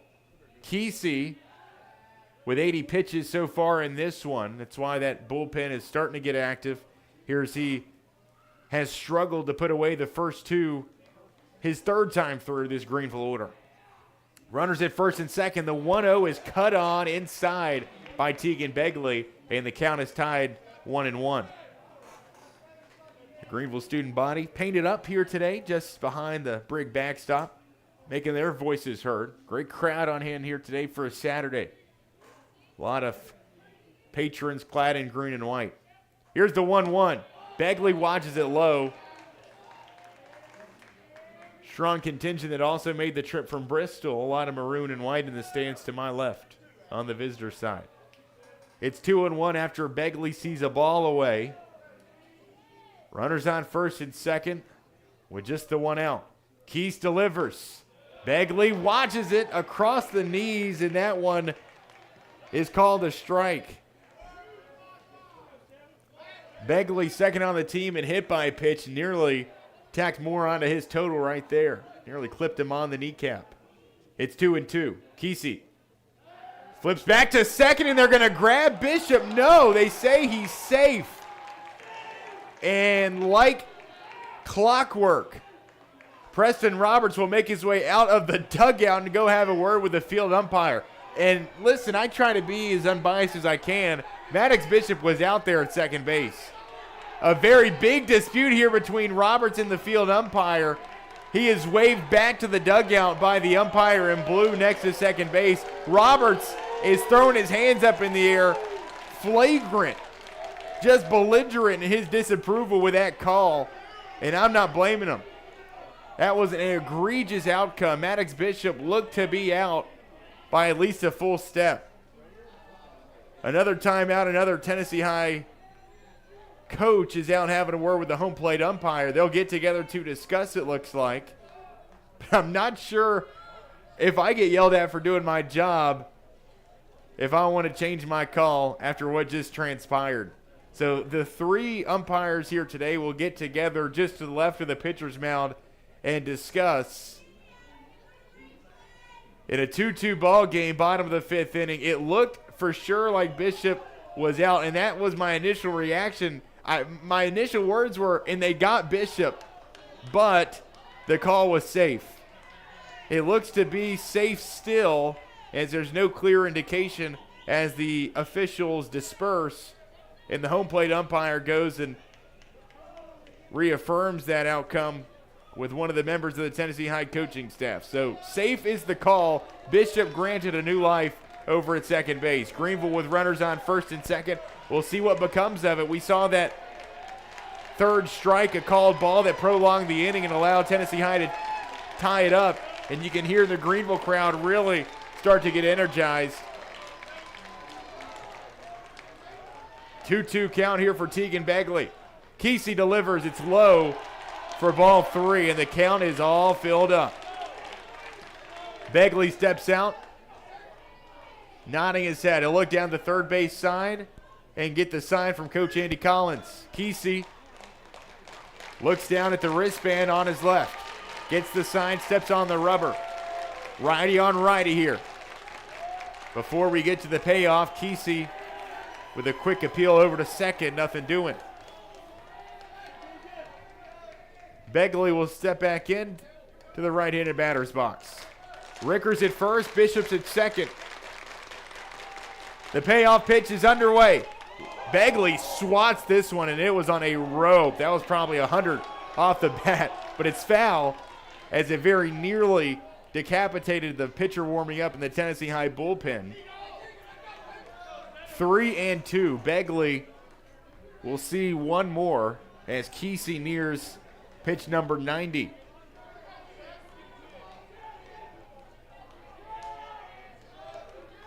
Seven pitches already in this at-bat for Tegan Begley as he continues to battle. You hear the round of applause building here in the lower bowl at Pioneer Park. Begley stands in. Payoff pitch number 3. It is leaned into, and they say it hit Begley. Hit by pitch, and Begley will move his way to first. The bases are loaded.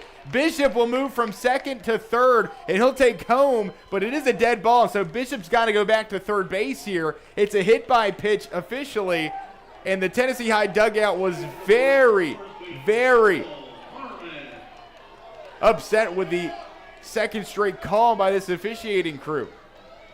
So it hits the handle of the bat, the button at the bottom of the bat there is what it looked like it hit. I thought it was initially a foul ball, but the way Begley is reaching down to his left hand, it very evidently clipped him on the hand.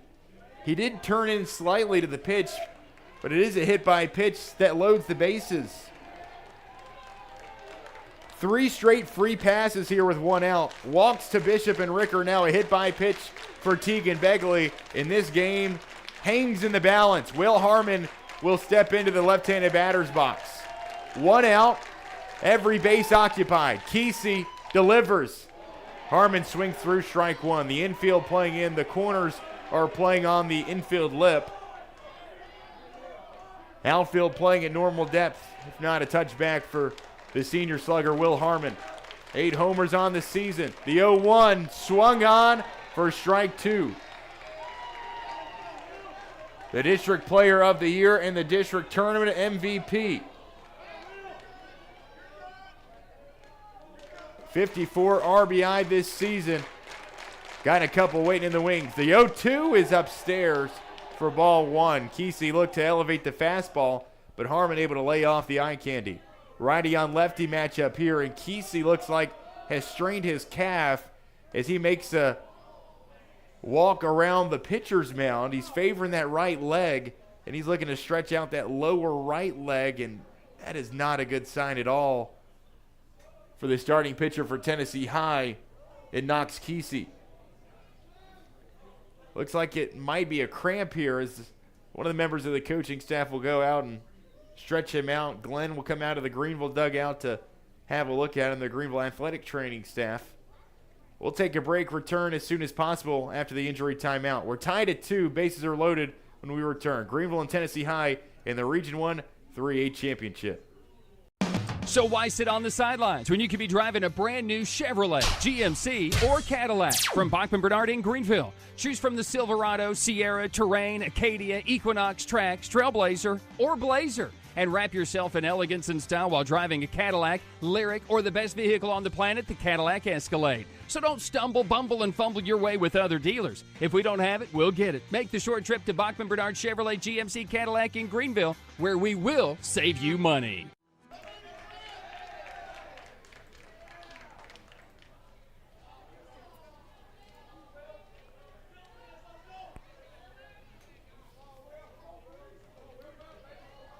So Knox Kesey went down with the calf cramp.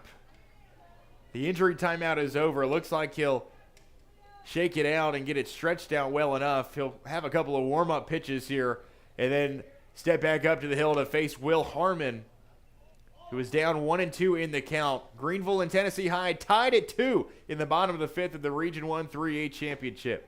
Kesey will fire in 2 warm-up pitches and look to get back going. An excellent ball game for the fans here in attendance this Saturday afternoon.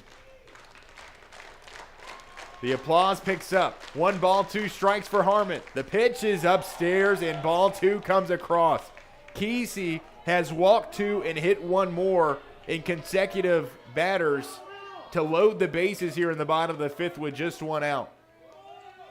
The infield corners playing in. Kesey fires the 2-2. It's lifted high up the elevator shaft. Middle infield comes in. The shortstop, Pender, will glove it for out number 2, and it's an infield pop out for Will Harmon as Tennessee High records the 2nd out of the inning. 2 straight pop-ups to shortstop for Will Harmon. And now Grayson Crosby steps to the plate in what is easily the biggest at-bat of our ball game so far. He'll take a little bit time before stepping into the right-handed batter's box. Take a couple of practice swings. 2-2. We're knotted up in the bottom 5. The 0-0 eye-level ball. Kesey puts an end to that run of 3 straight free passes after inducing the infield pop-out. What becomes of Grayson Crosby here in the 5-hole? Here's the 1-0. Crosby sends it opposite side, but it's off the underside of the awning here at Pioneer Park.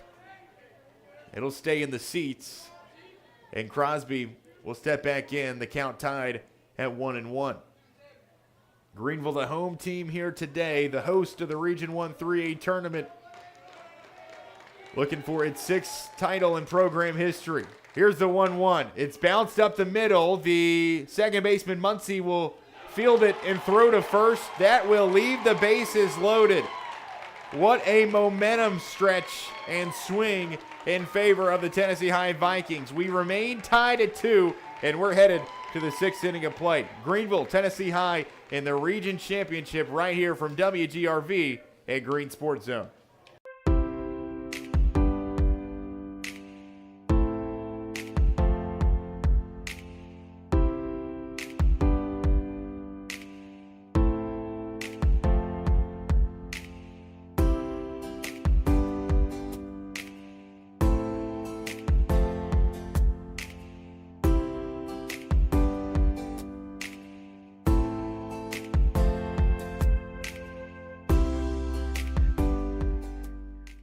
Project needs power. Williams Electric Supply has it all. Find us in Bristol, Greeneville, Johnson City, and Kingsport. Our knowledgeable staff can help you with every wire, cable, switch, and electrical need. No one does electrical better. Williams Electric Supply.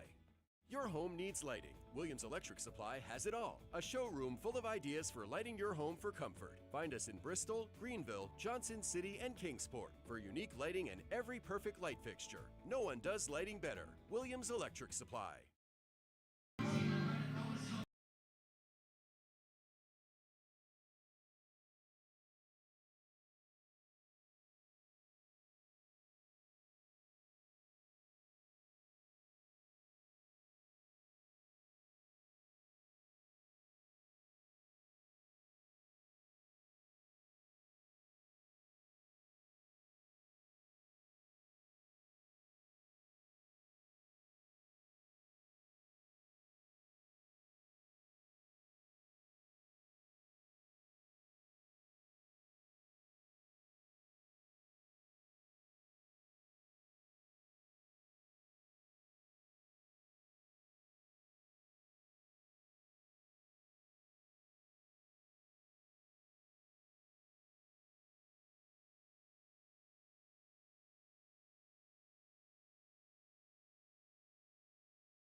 At Heritage Community Bank, we offer local banking with local decisions. Stop by any of our 3 convenient locations and see how Heritage Community Bank can serve your need. From small business banking to personalized checking accounts with online and mobile capabilities, Heritage Community Bank can take care of all your banking needs. Visit us online at hcbonline.us, member FDIC, and equal housing lender.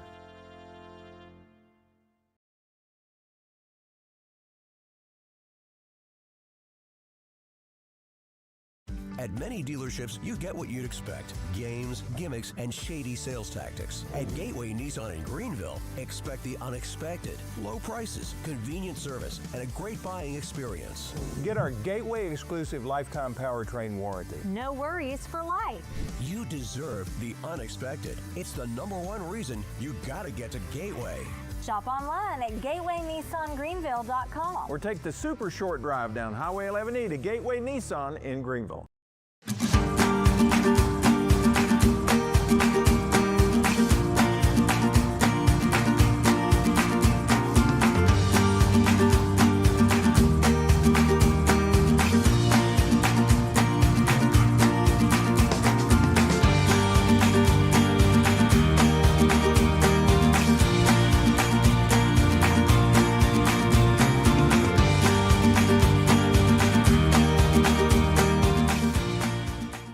At Marathon Quick Stop Markets, you'll find a company that realizes that our customers are our biggest assets.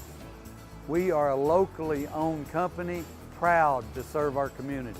So we do everything with you in mind. We clean and sanitize our stores, provide a well-lit, monitored area to keep you and your family safe. You can always expect a friendly staff and a large selection of products with weekly specials.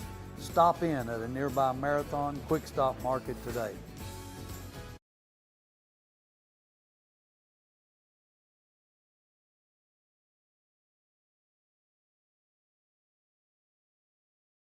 The center fielder, Russell Blevins.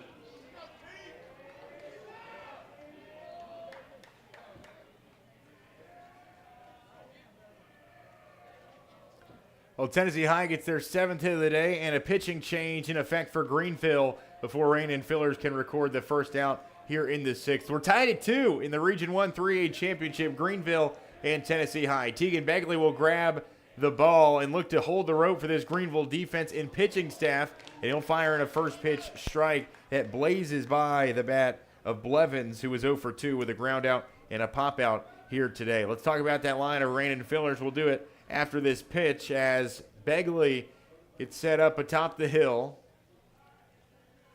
Looks back to second, delivers home. The 0-1 is bunted on foul. Rain and Fillers, who goes 5 complete innings of work, allows 6 hits, allows 2 runs, strikes out 2, and walks 3. Does it on 89 pitches and faces 24. It was a great day for Rand and the Walter State commit today, and had that one at-bat between he and Graziano gone a little bit different, he very well could still be in the game. Of course, that one pitch that was ruled a ball prolonged the inning and allowed the tying run to come across. Definitely changed the complexion of this one. Now, the go-ahead run stands at second base in Collette after a leadoff double. Here's the 0-2 from Begley. Swing and a miss, slider high, and it's Begley's first K in his first batter faced. 1 out, a runner at second base. The bottom of the order up for Tennessee High. The 9-hole batter, Reagan, who was 0 for 1, a fly out his last time up. He drew a walk back in the 3rd. Tegan Begley, we'll tell you about his season here in just a moment. The 0-0, it's upstairs, it misses for a ball. Begley, as well as he has done offensively, the district offensive player of the year. Check out these defensive numbers. He's in his 13th appearance of the year, and it is his 8th out of the bullpen for this Greeneville pitching staff. Slider inducing a swing and a miss. We'll move the count to 1-1. So far this season, Begley, 32 1/3 innings pitched, a 3-0 win-loss record, a 3.81 ERA, has allowed 32 hits and 21 runs, striking out 45 and walking 20. 5 of those walks actually came in the first inning of that district championship game against Granger. But he's able to shake back and rebound rather nicely en route to that monster win, 15-1 over the Grizzlies in the district title match. Here's the 1-2. Low for strike 3 looking. Waved down back-to-back batters, and all Begley can do can just sit back and take it all in. Back-to-back Ks, and the top of the order is up. Music for a 4th time here today. He is 1 for 2, a single and a walk. Collette, the go-ahead run, stands alone at second base. Tie ball game, top of the 6th inning. Begley working out of the stretch. Fires in the 0-0. It's over Begley's head. Chopped out to shallow center. It's fielded by the second baseman and thrown in time. No, they say he's safe. The relay home is not in time. Collette scores from second, and it's 3-2 Tennessee High. Another botchery of a call at first base. What surely was a out call on the 4-3 putout, simple as day, is ruled safe. And Tennessee High takes advantage 3-2 here in the top of the 6th inning. An infield single is what it will be ruled for Music. A chopper over Begley's head that Spradlin was actually able to get to in the outfield grass. The throw looked to be in time, but the first base umpire thought otherwise. A first pitch strike on the outer edge for the next batter, Knox Kesey. Looking to provide some more run support for himself. The 0-1, a half swing, a called strike, and it's quickly 0-2 on Kesey. Music will steal second without a throw. Kesey today, back-to-back singles, the RBI single back in the third would drive in Tennessee High's first run of the day. They have taken the lead now in the top of the sixth. Begley the 0-2, it's on the ground, hard to Ricker. Has it worn off the chest, corrals it, throws to first, and it's not in time. The runner is safe again. Everybody in the Greeneville infield thought that it was an out call, another 6-3 potentially. But the first base umpire says he beat it out by half a step. Begley reaches for the rosin bag and throws it down in disgust. Runners at the corners now for Tennessee High. They lead it 3-2, and the inning stays alive. Back-to-back infield. That's actually going to be an error on Kane Ricker there. After an infield single by Music, it just took a funny hop and bounced off of Kane Ricker's chest for Greeneville's second error of the day. A slider first pitch missing away by Begley, who has come in to relieve Brandon Fillers here in the top of the sixth inning of a 3-2 ball game. Vikings have taken the lead after plating the tying and go-ahead runs in back-to-back frames. Here's the 1-0. Swung on, lifted in foul territory. Will Harmon moves over and will forget about it as that takes a bounce in the fifth row of the seats here in the lower bowl of Pioneer Park. Very unfortunate string of events here for Greeneville. The umpire, the officiating crew has been equally bad, though. Both sides have had calls that they could disagree about, that's for sure. 1 ball and 1 strike here for Hudson Pender as he digs in. Runners at the corners with 2 outs. His team leading by 1 now. Begley will step off, regather. Those runs, or at least that 1 run, will go against the line of Brandon Fillers as it was the inherited runner for Tegan Begley. The 1-1 is driven over the third baseman's head. Music will score from third. The relay is in the infield, and again Tennessee High will place runners on the corners. The inning continues thanks to an RBI base knock, 2-out single that brings in a run from Hudson Pender. It's 4-2 Tennessee High.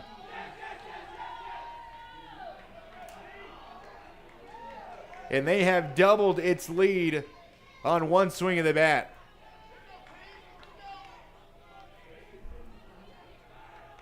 Their 3rd hit of the inning and their 9th of the ball game. 1-1 the count.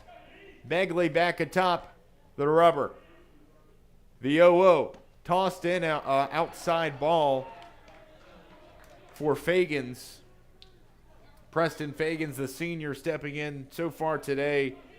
1 for 3 with a single his last time up.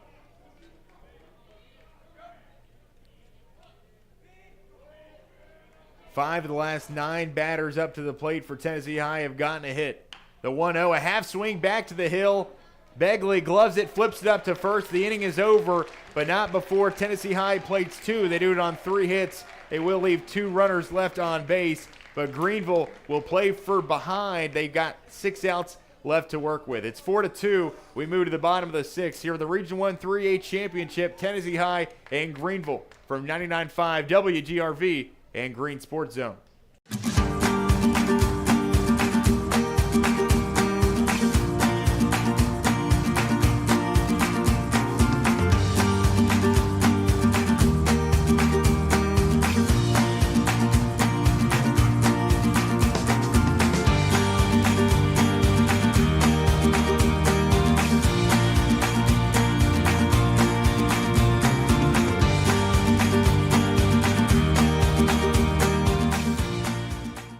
Marathon Quick Stop Markets, you'll find a company that realizes that our customers are our biggest assets. We are a locally owned company, proud to serve our community. So we do everything with you in mind. We clean and sanitize our stores, provide a well-lit, monitored area to keep you and your family safe. You can always expect a friendly staff and a large selection of products with weekly specials. Stop in at a nearby Marathon Quick Stop Market today.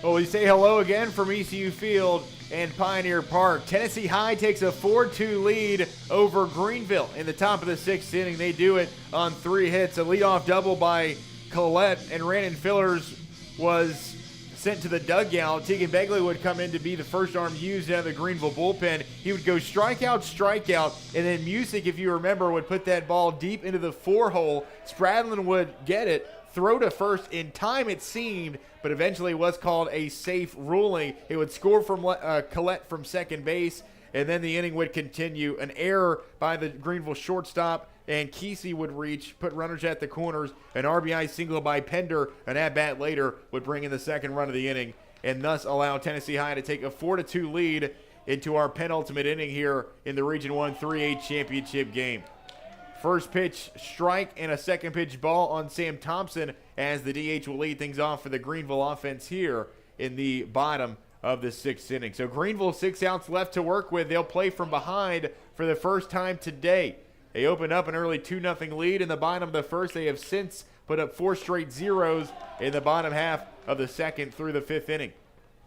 Thompson sees a ball away. He is 1 for 2. He singled his last time up in the 4th inning, but Knox Kesey, nearing the century mark in pitches thrown, has really done well after that first inning.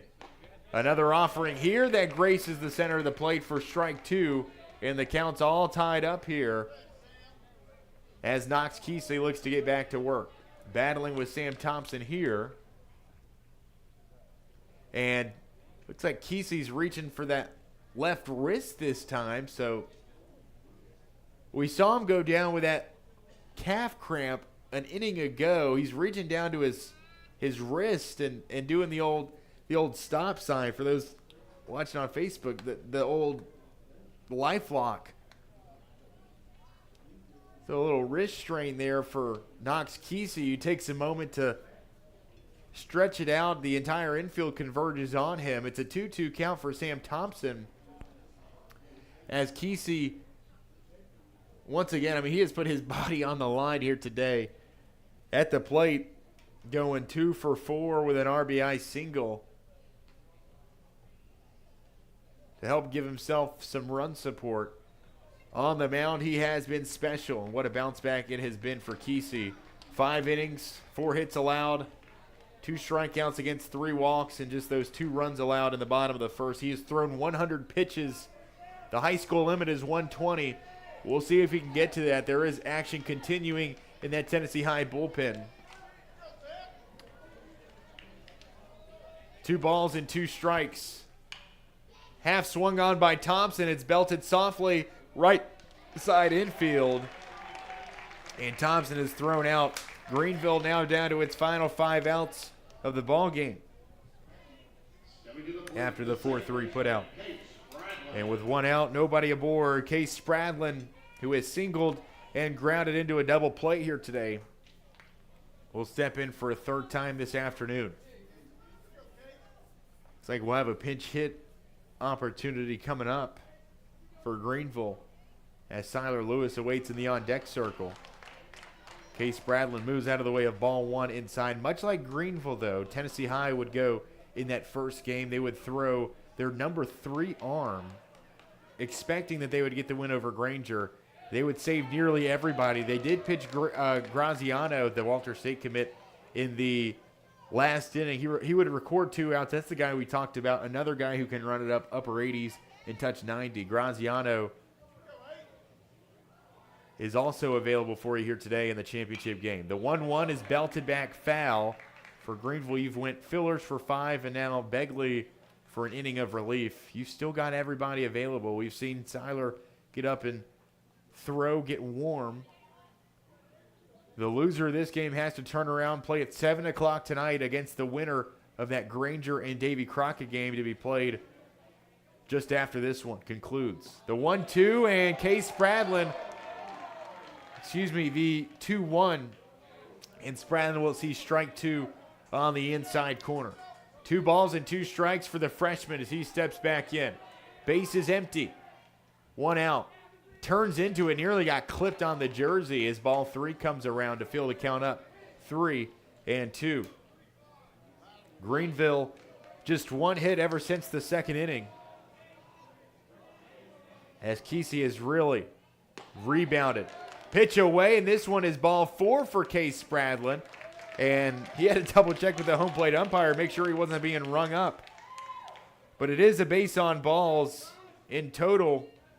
It's the 4th walk of the day for Kesey and the 5th free pass. He hit another batter back in the 5th inning. Can this be what the Greeneville offense needs to get rolling? Siler Lewis will come in and grab a bat to pinch hit in the 8 hole for Branton White. Case Spradlin will stay on the base pass to run the bases. Kesey is at 107 pitches. So now you start to count down. He's got 13 left. Maximum of 13 pitches left. The wind picks up a gust that blows the flag out in left field from right to left, out towards the outfield wall. Kesey comes in out of the stretch, slides in the 0-0. It's upstairs on Siler Lewis. Not a mainstay offensively in this lineup, but a .214 hitter this year for the all-district selection. He's really made his impact on the mound in relief. Lewis with 2 doubles and 4 RBI on the season, though, as the junior relieving pitcher will step in from the right-hand side. 1 ball and no strikes. Kesey kicks, delivers high. Lewis lays off of it. I'm going to go check the pitches that Begley has thrown. So Begley threw 16. So that would mean, and I'm not sure about the pitch totals in high school baseball as far as double headers are. I'm not sure if you have to stay within your 1 day of rest here. And Tennessee High now in a mound visit. Looks like that's going to be the end of the road here for Kesey. They'll make a few defensive changes here and look like they'll bring the center fielder into pitch. So we'll take the break. Be back in 2 minutes. Tell you about the new Tennessee High arm. Greeneville with a runner on with 1 out. Bottom of the 6th, they trail 4-2 in the Region 1 3A Championship. Greeneville and Tennessee High from WGRV and Green Sports Zone.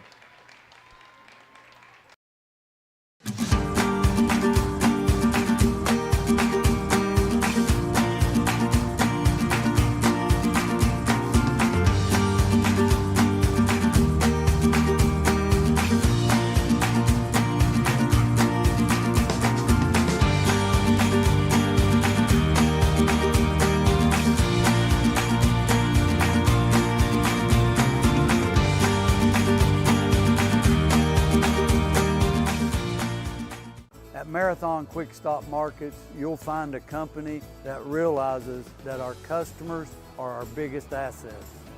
We are a locally owned company, proud to serve our community. So we do everything with you in mind. We clean and sanitize our stores, provide a well-lit, monitored area to keep you and your family safe. You can always expect a friendly staff and a large selection of products with weekly specials. Stop in at a nearby Marathon Quick Stop Market today. In Greeneville, we blend beauty with Southern charm. From sharp cuts to flawless color and perfect extensions, we make dream hair real. As milkshake experts, we deliver exclusive treatments, glosses, and pro product advice. Finish your look with nails and waxing done with care. Relax and recharge with our signature Japanese head spa. Come experience the Main Brand difference. At the Main Brand Hair Company, we wrangle your tangles.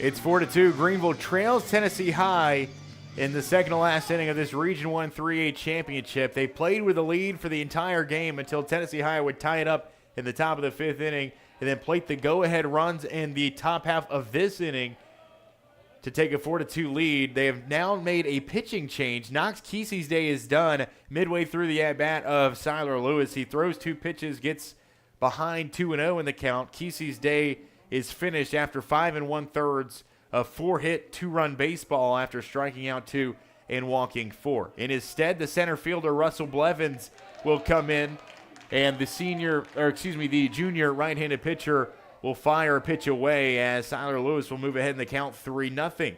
Lewis, the tying run, steps to the plate. Case Spradlin, the base runner at first here with one out in the bottom of the 6th inning. Blevins delivers right down Broadway for strike number 1. So we told you about the pitching change and the situation here for Tennessee High. They've got everybody else available aside from the starter they expended in yesterday's win over Granger. A pitch a little too low for Siler Lewis's liking, but not for the home plate umpire as strike 2 rolls across to round out the count full at 3-2. Blevins comes set on the hill. Quick pick over to first as Spradlin will scamper back. Third base, Graziano playing on the infield grass. In a full count, bottom of the 6th, 1 out and a runner on first for Greeneville. The 8-hole batter, the pinch hitter, Siler Lewis, stares down the 3-2, belts one into center field. It'll fall for a base hit. Spradlin moves to second. Greeneville gets their first hit since the 4th inning. And it's Siler Lewis in a pinch hit spot. Back-to-back Devils reach. And Greeneville's got 2 aboard now with 1 out in the bottom of the 6th, trailing by 2. The tying run moves to first. The go-ahead run will step to the plate. Jackson Winter from the right-hand side, the Greeneville left fielder. So far today, 0 for 2, a pair of flyouts to right. Blevins fires the 0-0. It's inside for a strike. His Tennessee High team can just throw. They can pump gas no matter who you face. And they've got all those bullets in the chamber lined up for the finish in this one. Upper 80s velocity all over the place. And even some kids who can touch 90 on the radar gun. Maddox Bishop awaits in the on-deck circle as the lineup threatens to tilt over.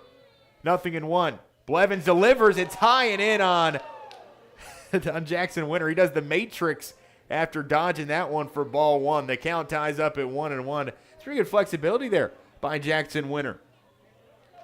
The senior with 24 runs driven in this season, the all-district selection, will look for 25 here. The 1-1 slider that clips the zone high, and it's 1-2. Winter down to his final strike. What a timely hit there by Siler Lewis. And that 8-hole coming in for Greeneville. Crucial. He stands at first. Spradlin stands on second. A quick pick to first, and Siler nearly grabbed out. The first baseman wasn't holding him on. He came in from behind and nearly caught the junior base runner lacking. 4-2. Tennessee High leads. Bottom 6. 1-2. Blevins turns his attention back to the plate. A strikeout on the outside corner looking. And Jackson Winter is sent down on strikes.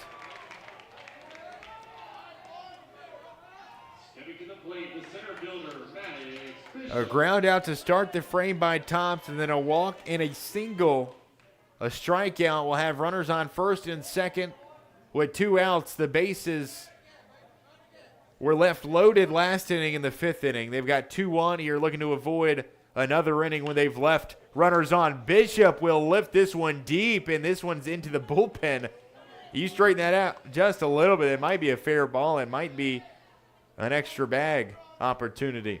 But either way, it's strike 1 as he fouls off and falls behind 0-1. Maddox Bishop so far today has reached base every time up. A double and 2 straight walks for the team's leader in walks drawn. The 0-1. Bishop spits on it for ball 1 that ties the count up 1-1. Kane Ricker awaits in the turf on deck circle. Here's the 1-1 delivery by Blevins. Bishop sends it right back to the hill. Blevins gloves it. The throw back to second. Brings the second baseman off the bag. It's out to center field.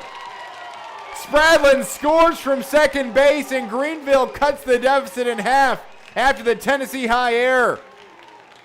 Blevins fielded it on one hop. The short chopper back to him. All he had to do was turn and throw to first. but decides to get the runner going from first to second. It was a close play to begin with, but it brings the second baseman, Kesey, off the bag. He could not corral it, and Tennessee High's second error of the day proves costly. 4-3, Greeneville strikes for the first time since the first inning. Oh my goodness. What an incredible game here today on Saturday afternoon in the Region Championship. Blevins' kick sends in the 0-0, and Ricker will see strike one. Runners on first and second for Greeneville. Lewis at 2 and Bishop at 1 after reaching by the air. The 4-time Bishop has been on the base pass here today. So you won't end another inning with leaving runners on base, but you'll cash in on the Tennessee High mistake. The 0-1, slice to the right, in no man's land. Nobody's going to cover first. Ricker's going to dive head first. He's safe. He's safe. And the bases are loaded in the bottom of the 6th inning after a blue-collar play by Kane Ricker.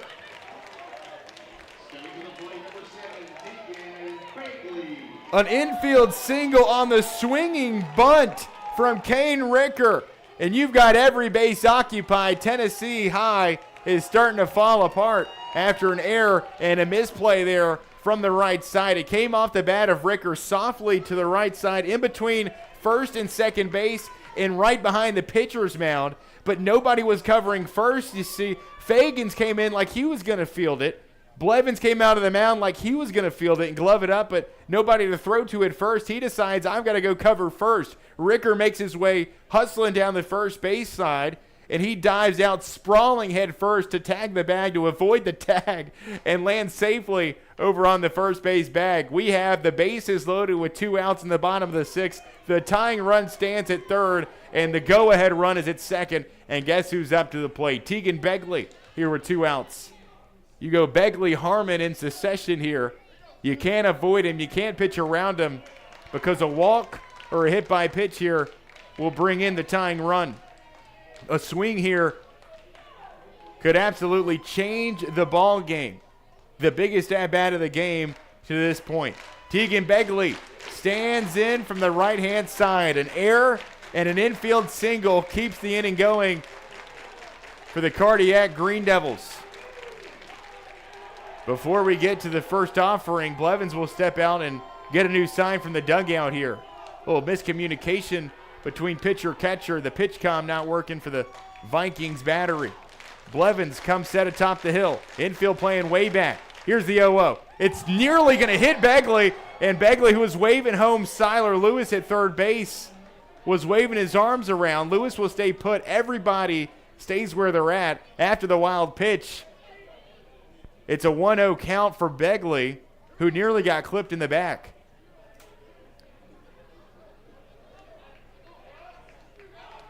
Begley with 17 hit by pitch on the season. Very nearly had 18 right before our eyes. 1 ball, no strikes. Blevins delivers. It skipped, and it nearly gets past the catcher for a second wild pitch. It is kept in front of him, however. And back-to-back throws by Blevins that have just come out of the hand funny, and Begley jumps ahead 2-0. You really start to count your lucky stars. If you've got Tegan Begley to the plate and he knows what pitch is coming, you better just try to negate that. The 2-0. Begley wears it off the elbow. It's a hit by pitch, and the tying run comes in. 4-4. And we're all tied up in the bottom of the 6th. How do you do? Tegan Begley, 18th time he's worn it this season, and none have been bigger than that one right there. We're tied in the region championship after an error, an infield single, and a bases-loaded hit by pitch. And Tennessee High will point to the pin. They'll make one more change in a new game. 4-4, we start anew again. The second time we've been tied here today. We'll take a break, tell you about the pitching change when we come back. We're tied at 4 here in the Region 1 3-8 Championship. Tennessee High and Greeneville from WGRV and Green Sports Zone.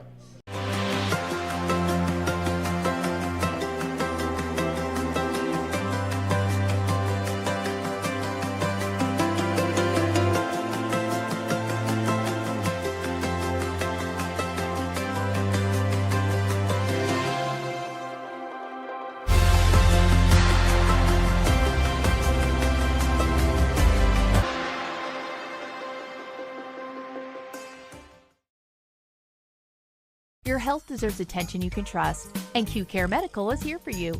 From routine checkups and immunizations to lab work, EKGs, and chronic disease care, their experienced nurse practitioners treat you like family. No long waits, no rushing, just compassionate personal care for you and your loved ones.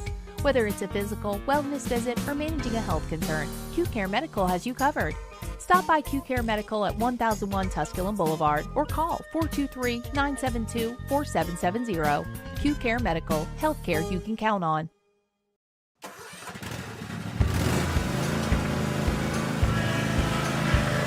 Whether you ride, haul, or work, CNC has what moves you from dirt roads to job sites. We've got the gear to get you there.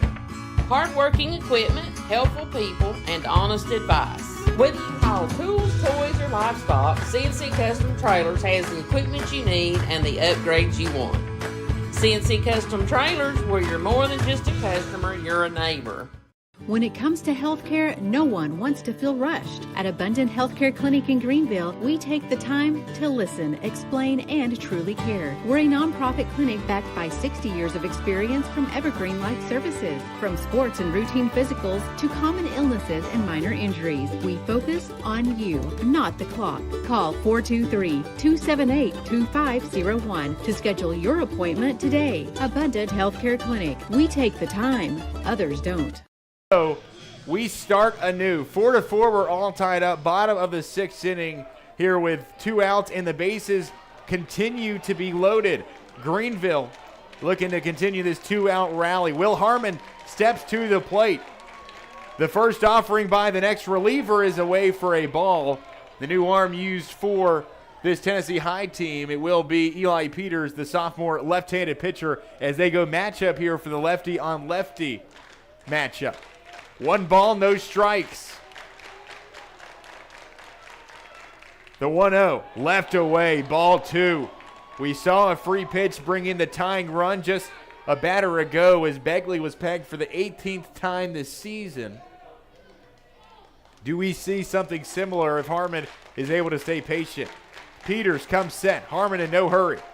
He'll kick the 2-0. It's lifted high up the elevator shaft, middle infield. Coming in as Pender, he'll find it through the sun and the clouds, and Greeneville will leave the bases loaded for a second straight inning. But thanks to the Tennessee High error, they will plate 2. They do it on 2 singles, an infield single by Ricker and a single by the pinch hitter, Siler Lewis. We're tied at 4. We're headed to the final inning of play here in the Region 1 3A Championship between Greeneville and Tennessee High. You're listening from WGRV and Green Sports Zone. Refresh, renew, and feel your best at Q Essentials Medical Spa, Greeneville's premier destination for beauty, wellness, and self-care. From advanced facials and cosmetic injectables to soothing massages, body treatment, weight management support, IV therapy, and so much more. Treat yourself to a little daycation of relaxation or focus on results with one of their customized med spa packages, all delivered by skilled professionals. Visit Q Essentials Medical Spa at 1001 Tusculum Boulevard or call 423-972-4778. Does your pet deserve compassionate, excellent care? Well, of course they do. And at Rocky Top Veterinary Hospital, your pet just isn't a patient, they're family. Call Rocky Top Veterinary Hospital today, 423-525-5699 for appointments and questions. Or visit 5415 East Andrew Johnson Highway in Afton, Tennessee. That's Rocky Top Veterinary Hospital, your partner in lifelong pet care. Rocky Top Veterinary Hospital, where pets are treated just like family.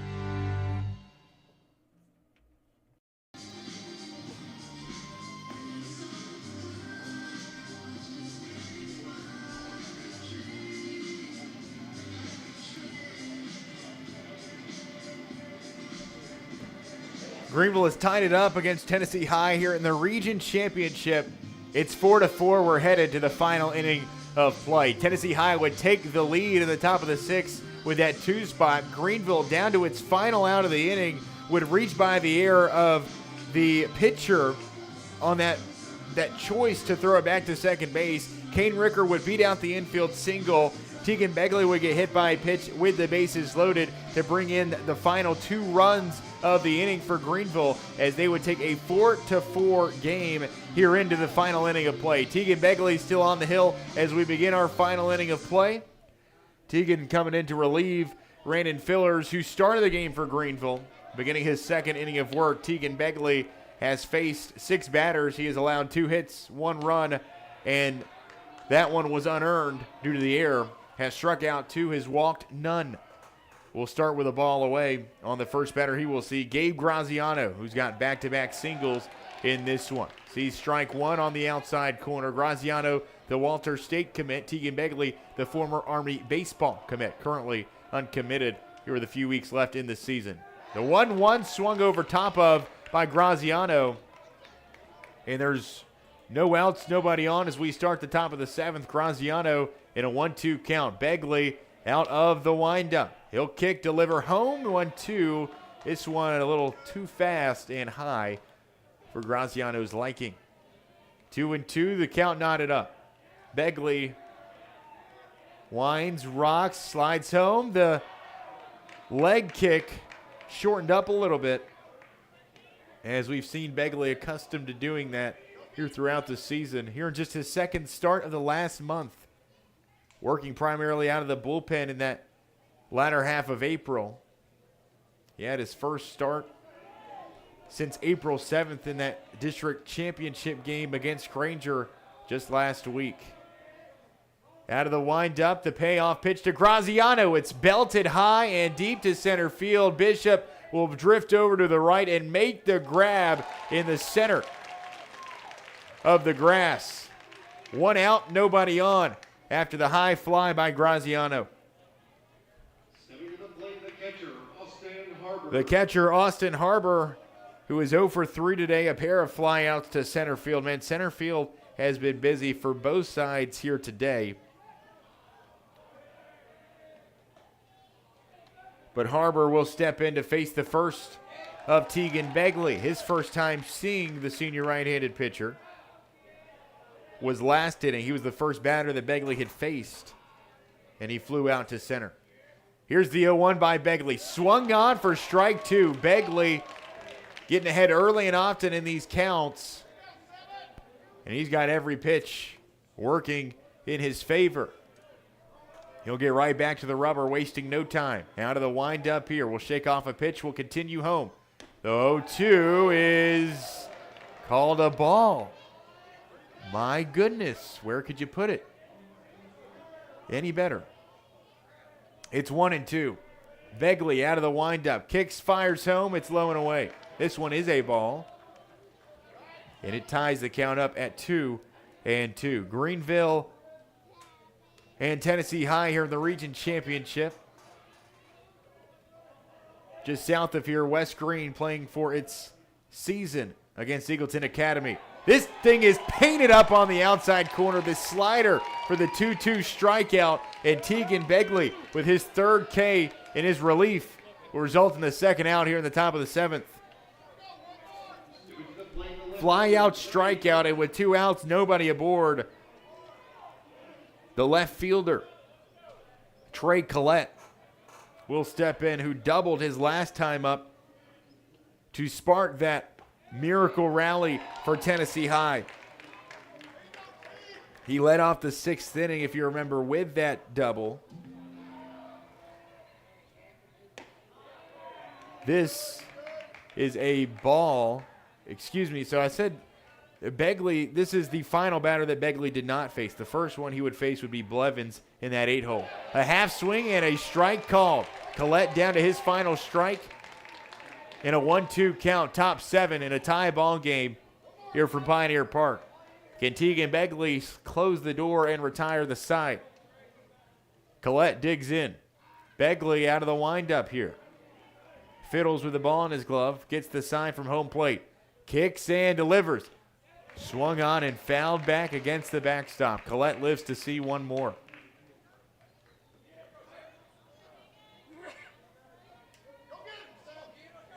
One and 2, the count here for Begley. He'll look in and receive the sign. 1 ball, 2 strikes. Begley comes home, a swing and a miss, and a stare down to follow. Collette is sent down on strikes. We're headed to the final side of the game. Bottom of the 7th, all tied up, 4-4. 1, 2, 3. Begley retires the side. Greeneville will send 5, 6, and 7. Crosby, Thompson, and Spradlin to the plate, looking to walk it off when we return. This is Greeneville and Tennessee High in the Region Championship from WGRV.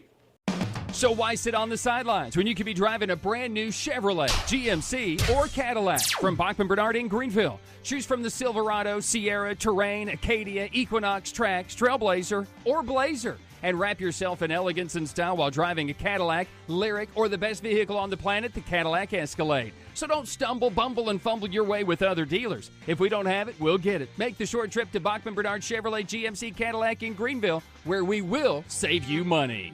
For over 30 years, Tommie's Plumbing has proudly served the Tri-Cities with a personal touch, because we're not just plumbers, we're family. From simple faucet repairs to full plumbing repiping, we have the experience and expertise to get the job done right. We also specialize in water heater and tankless water heater installations, helping you find the perfect solution for your home. Our technicians stand behind their work and always leave your space clean and spotless. Looking for a plumber who's fast, professional, and reliable? Call Tommie's Plumbing and let our family take care of yours.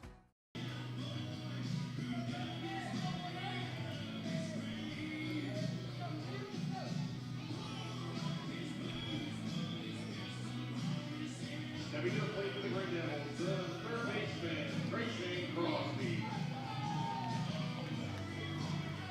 Green with a chance to walk it off. We welcome you to the bottom of the 7th in a tie 4-4 ball game from ECU Field and Pioneer Park.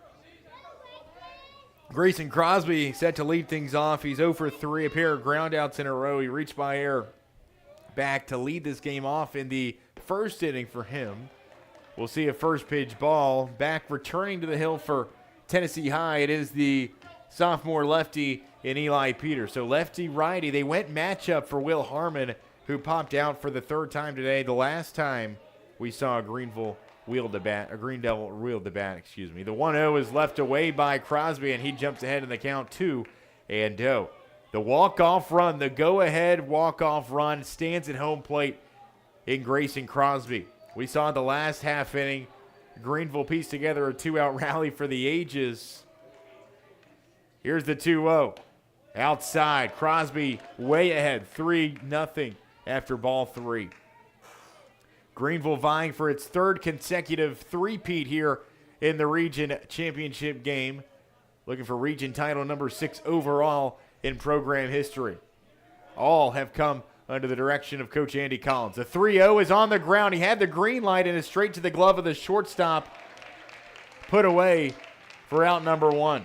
6-3 as Tennessee High will record out number 1, and Greeneville is down to its final 2 outs here in the bottom of the 7th in a tie ball game. Sam Thompson steps to the plate. No stranger to heroics. Thompson, the senior, 1 for 3 today. He singled back in the 4th.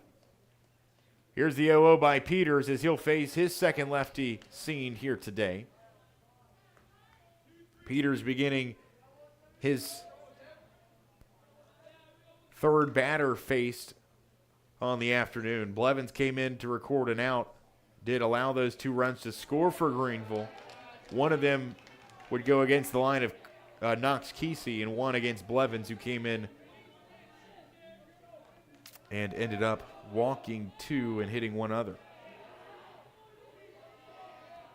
2 balls, no strikes. The delivery, Thompson watches it go by in the other batter's box. The winning run in Sam Thompson moves ahead 3-0 in the count. Peters fires, 3-0 pitch is called strike, and Thompson will stay in the box. Egregious. Both sides, they have been equally bad. 3 balls and 1 strike. Peters delivers, lined up the middle off the bat of Sam Thompson, and the winning run is aboard. The 2-out single will keep the inning going as Thompson records his second knock of the afternoon. Just Greeneville's 7th of the day, They have been out hit by Tennessee High this afternoon, 9-7.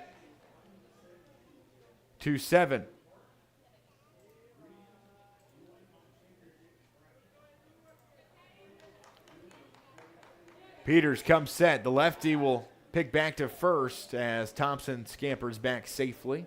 To the plate steps Case Spradlin, the freshman here in his rookie season. A .359 hitter, 6 doubles, and 15 runs batted in. As Spradlin sees first pitch ball outside. Looks like Branton White will grab the ball. Or hold on, yeah, Branton White will grab the bat again as he stands in the on-deck circle. If you remember, Siler Lewis would come in to pinch hit for Branton White back in the 6th inning as Lewis would get the pinch hit single. Looks like Coach Collins going back to the matchup. Wanting to avoid a lefty-lefty with Lewis facing the southpaw in Peters, who fires in the 1-0. It's lifted off the bat of Spradlin, the center fielder. Brookwell will glove it for out number 2. Thompson stays put at first base. Greeneville down to their final out here in regulation of sorts. One more out and we're headed to extra innings. So a fly out to center. And now Branton White, who is 0 for 2 with a pair of Ks today, will step in to face Peters for the first time. The 0-0 offering up and out for ball 1. Greeneville, Tennessee High in a 2023 rematch of the championship game here in Region 1. Vikings looking to win the region crown for the first time since 3 years ago. Greeneville looking for the three-peat here in Region 1 3A. A mound visit underway as Tennessee High is called time, and they'll signal to the bullpen. Looks like we'll have another change here in a 1-0 count to Branton White. 2 outs, final out of the day for Greeneville when we come back. Tennessee High reaches for the bullpen. We're tied at 4. Pitching change in effect. We'll take a 90-second break. We'll return in a minute and 30 seconds. Greeneville and Tennessee High in the region championship continues after this on WGRV.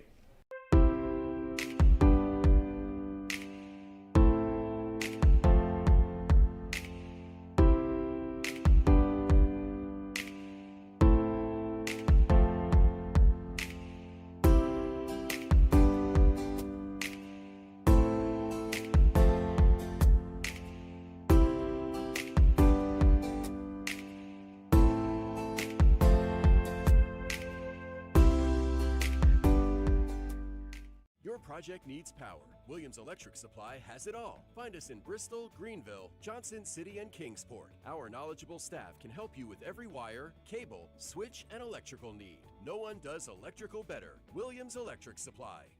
Your home needs lighting. Williams Electric Supply has it all. A showroom full of ideas for lighting your home for comfort. Find us in Bristol, Greeneville, Johnson City, and Kingsport for unique lighting and every perfect light fixture. No one does lighting better. Williams Electric Supply.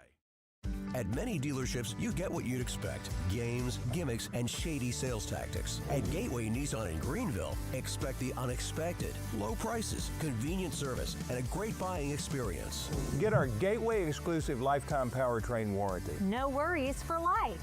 You deserve the unexpected. It's the #1 reason you gotta get to Gateway. Shop online at GatewayNissanGreeneville.com. Or take the super short drive down Highway 11E to Gateway Nissan in Greeneville.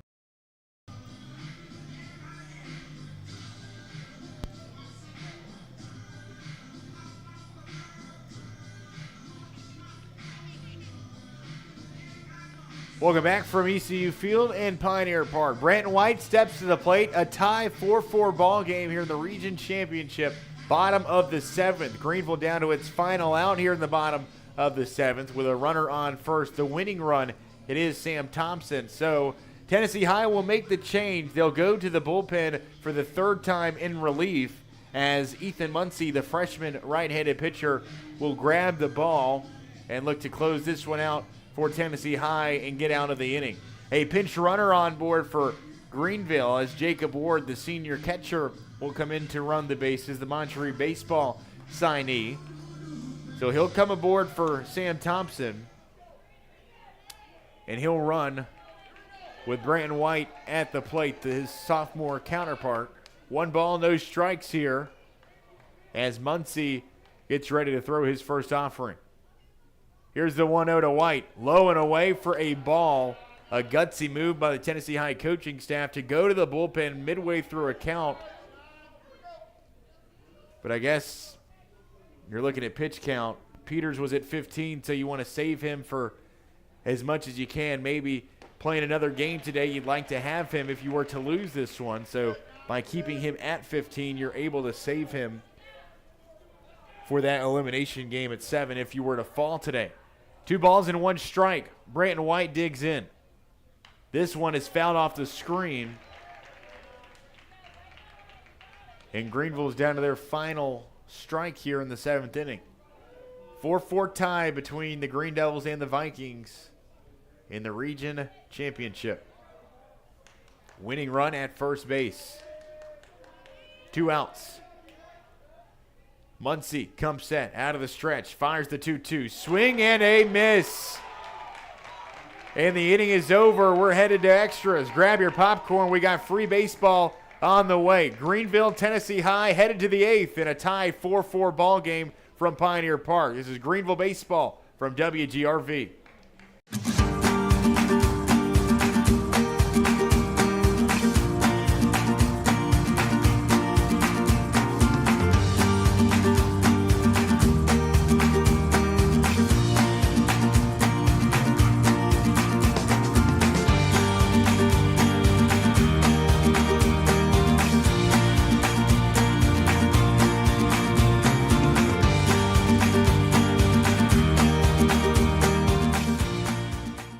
Marathon Quick Stop Markets, you'll find a company that realizes that our customers are our biggest assets.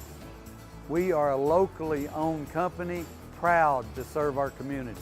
So we do everything with you in mind. We clean and sanitize our stores, provide a well-lit, monitored area to keep you and your family safe. You can always expect a friendly staff and a large selection of products with weekly specials. Stop in at a nearby Marathon Quick Stop Market today.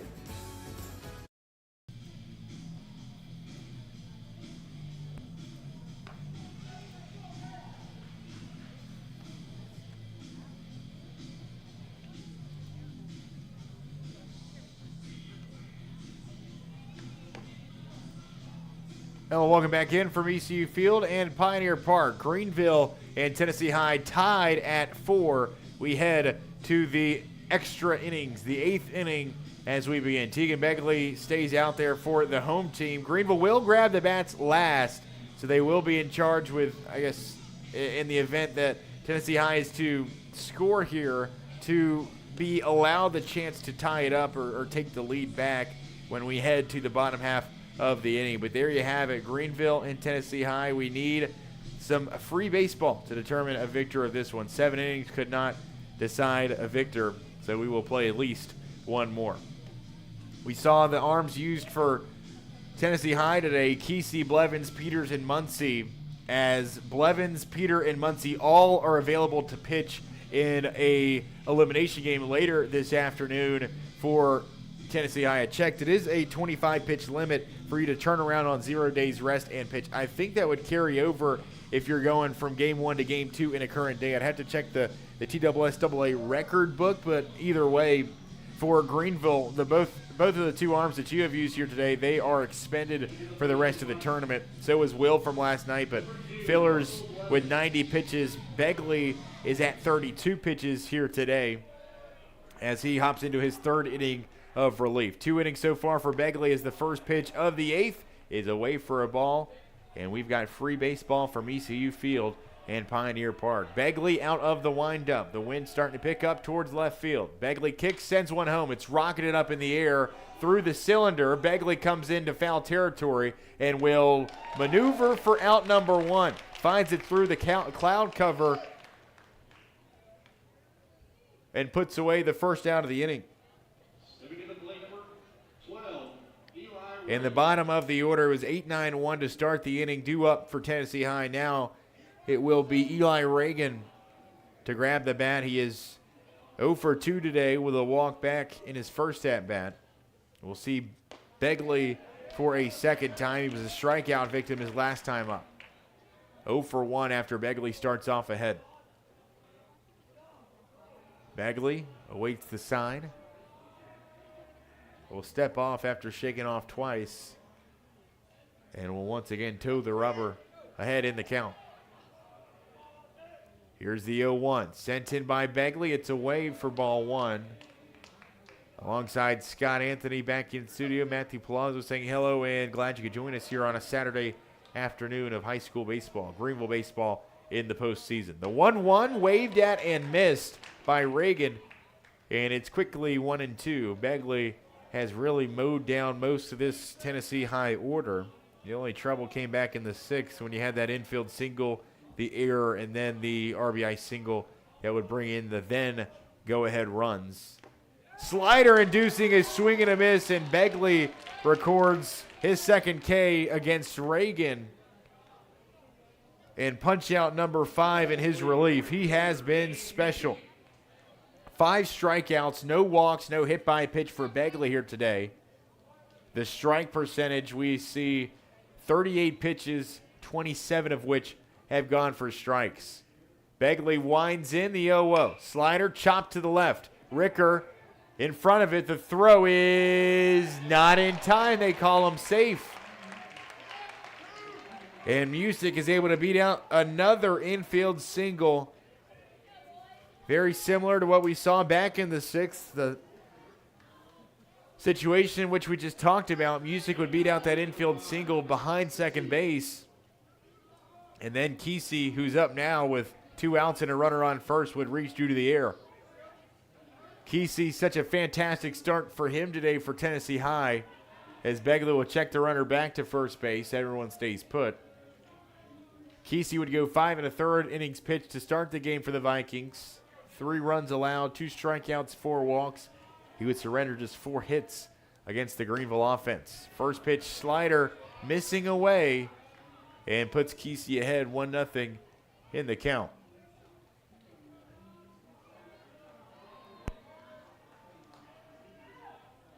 Here's the 1-0. They'll send the runner from first. White throws down. The tag is just a hair too late. And Tennessee High will put the go-ahead run in scoring position after Music steals second. Beat out that infield single. We saw him run in from right field and nearly catch the ball on the infield dirt today. Safe to say he's got some speed. 2 balls and no strikes here for Knox Kesey, the sophomore, who's had a pretty good day at the plate. 2 for 4, a pair of singles, 1 that drove in a run back in the 3rd inning. Begley going to step off and get a sign from the dugout. Looks like Coach Collins going to make his way out to the hill. Maybe Begley was waving out Coach Collins to have a discussion with him in the first place here. Granger and Davy Crockett playing in the elimination game at 3 o'clock this afternoon from Pioneer Park. Those two fighting for their survival is being a double elimination format, that being the 0-1 game. The winner of that Crockett and Granger game will face the loser of today's championship later tonight at 7 o'clock. So there is a possibility we'll see 2 Greeneville games here today if the Greene Devils were to lose. Oh, looks like, hold on, a little development here. It looks like Kesey will get intentionally walked, perhaps. That's the call. Begley calls Coach Collins out to the hill. They decide we'll intentionally walk Knox Kesey. And there's runners at first and second. 2 outs here, top of the 8th inning, and a tied ball game, 4-4. The number 3 hole batter, Hudson Pender, who is 1 for 4 here today, stepping in the right-handed batter's box. He'll foul the first offering back against the screen. Pender with that RBI single back in the 6th. The chopper into left field. Down 0-1 here against Begley, facing him for a second time. Begley comes set, gathers, delivers. The 0-1 lifted high to the right side, hooking foul and into the seats. This one's out of play for Will Harmon. Pender down to his final strike. Top of the 8th inning here with 2 runners on for the Tennessee Vikings. They've out-hit Greeneville 10-8 here today. The two offenses have looked very, very different from each other. Here's the 0-2 from Begley. It's bounced for ball one, and the at-bat will stay alive here for Pender.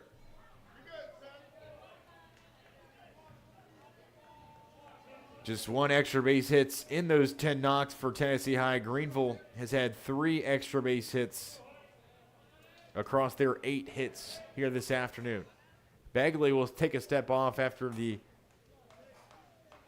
offensive timeout by Pender. He'll dig back in here quickly, though. We're called back into play. Tied up here, top of the 8th. Begley kicks the 1-2. Swing and a line up and a far drive. This one is well out of play. It's past the bleachers down the first base side. Eastman Credit Union Field and Pioneer Park, a 2,500 seat capacity. They're able to pack a lot more in here typically. But we've got an excellent showing here today. A total attendance of 300 or 400 at least. Begley out of the stretch. 1 ball, 2 strikes. He'll deliver home. This is poked out to center. Bishop comes in. He will make the grab for out number 3. We're tied still, and we're headed to the bottom of the 8th. Greeneville with a chance to walk it off when we come back. 9-1-2 as the lineup flips over. This is Greeneville and Tennessee High in the Region Championship game on 99.5 FM WGRV and Green Sports Zone. In Greeneville, we blend beauty with Southern charm. From sharp cuts to flawless color and perfect extensions, we make dream hair real. As milkshake experts, we deliver exclusive treatments, glosses, and pro product advice. Finish your look with nails and waxing done with care. Relax and recharge with our signature Japanese head spa.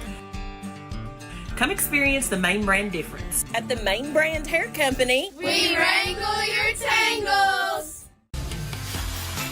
At Food City, we make it easy for you to shop your way.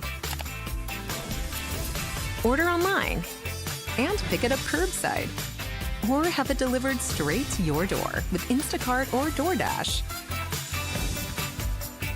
Nobody does food like Food City. And now get it straight from our doors to yours. Value every day, Food City.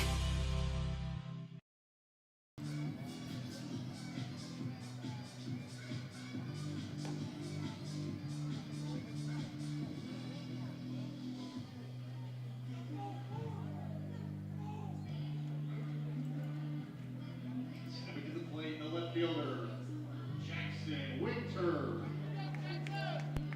Tennessee High leaves 2 on to the top of the 8th inning. We stay tied at 4 as we move to the bottom of 8 here from ECU Field in Pioneer Park for the Region 1 3A Championship. Tennessee High Vikings and Greeneville Greene Devils duking it out in a rematch of the 2023 title bout. Leadoff batter, 9-hole hitter Jackson Winter will see a first pitch ball away. You've got 9-1-2 due up to start the inning for Greeneville. And you've got a huge opportunity here for your senior in Winter. A strike on the outside corner. We'll get to a lot of these results after the game, but Heritage has knocked off Alcoa in the Region 3 AAA Championship 14-3. Heritage, the number 5 team in the state as far as rankings are concerned, to win over Greeneville this season. They win the Region 3 crown as Winter will sky this one foul. It hits off the top of the visitors' dugout. Anderson County falling to Gibbs. Gibbs is your Region 2 champion, so they will play their Wednesday sectional at home. Anderson County will have to battle between the winner of Seymour and Carter later tonight for their season. Region 1 championship coming down to the wire, needing extra innings to determine a victor. In Region 4, we see Macon County defeat Watertown 4-1. Another 3A result. Liberty Creek, the number 4 team in the state, knocks off White House 2-1 in Region 5. Winner is handcuffed for strike 3. A strikeout swinging as the 9-hole batter goes down via strikeouts in back-to-back at-bats. Battle Creek, the 9th ranked team in the State in 3A, falling to Lawrence County. Lawrence County is your 3 seed, or your 3 team in the state. They win in Region 6. And Covington has defeated Bright over in Region 8 to take the Region 8 title. So all but 2 regions are decided here on Saturday thus far for Region 3 as to who will host their sectional series on Wednesday. Bishop sends the second pitch. He sees lofty to the right, and it is put away by the second baseman for the second out of the inning. Greeneville down to its final out here, bottom of the 8th, after a strikeout and a pop out. That's the first time that Bishop has been put away here today in his 5 at-bats. Kane Ricker has had a pretty good day. 2 for 3 day, a double, an RBI, and a walk back in the 5th inning. Scoots out of the way of ball 1 off the inside edge, and he'll jump ahead 1-0. Tegan Begley on deck, Will Harmon in the hole. Ricker set to dig in. Muncie comes set. Fires the 1-0. It's lifted to center field. Tracking it back is Brockwell to glove it for out number 3. Tennessee High able to retire the side.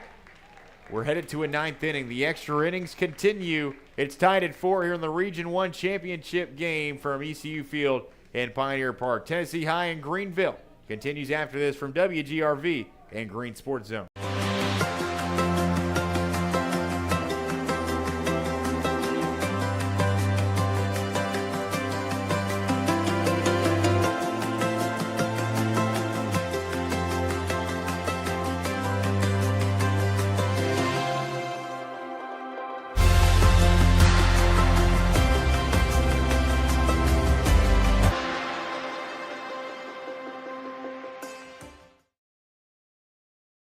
Your health deserves attention you can trust, and Q Care Medical is here for you. From routine checkups and immunizations to lab work, EKGs, and chronic disease care, their experienced nurse practitioners treat you like family. No long waits, no rushing, just compassionate personal care for you and your loved ones. Whether it's a physical, wellness visit, or managing a health concern, Q Care Medical has you covered. Stop by Q Care Medical at 1001 Tusculum Boulevard or call 423-972-4770. Q Care Medical, healthcare you can count on.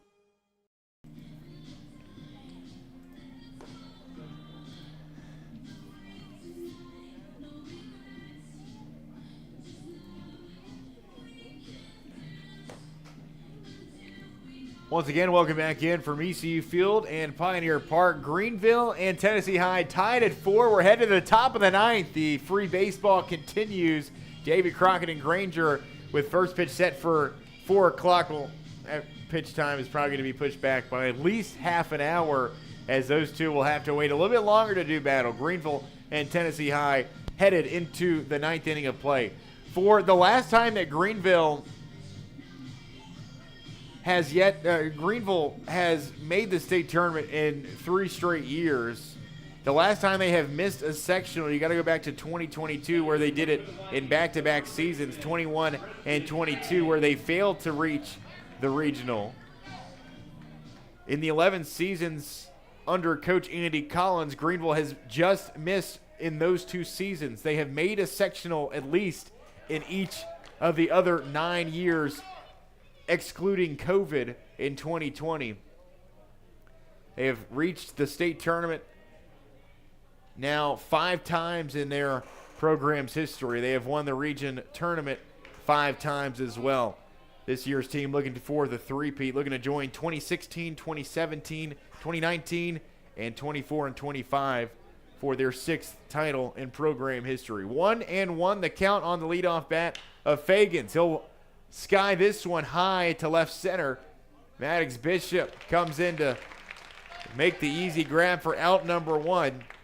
And we're quickly underway to start the 9th inning. We've had so many flyouts to center field here today for both teams as well. I'm going to count this up because this is quite something.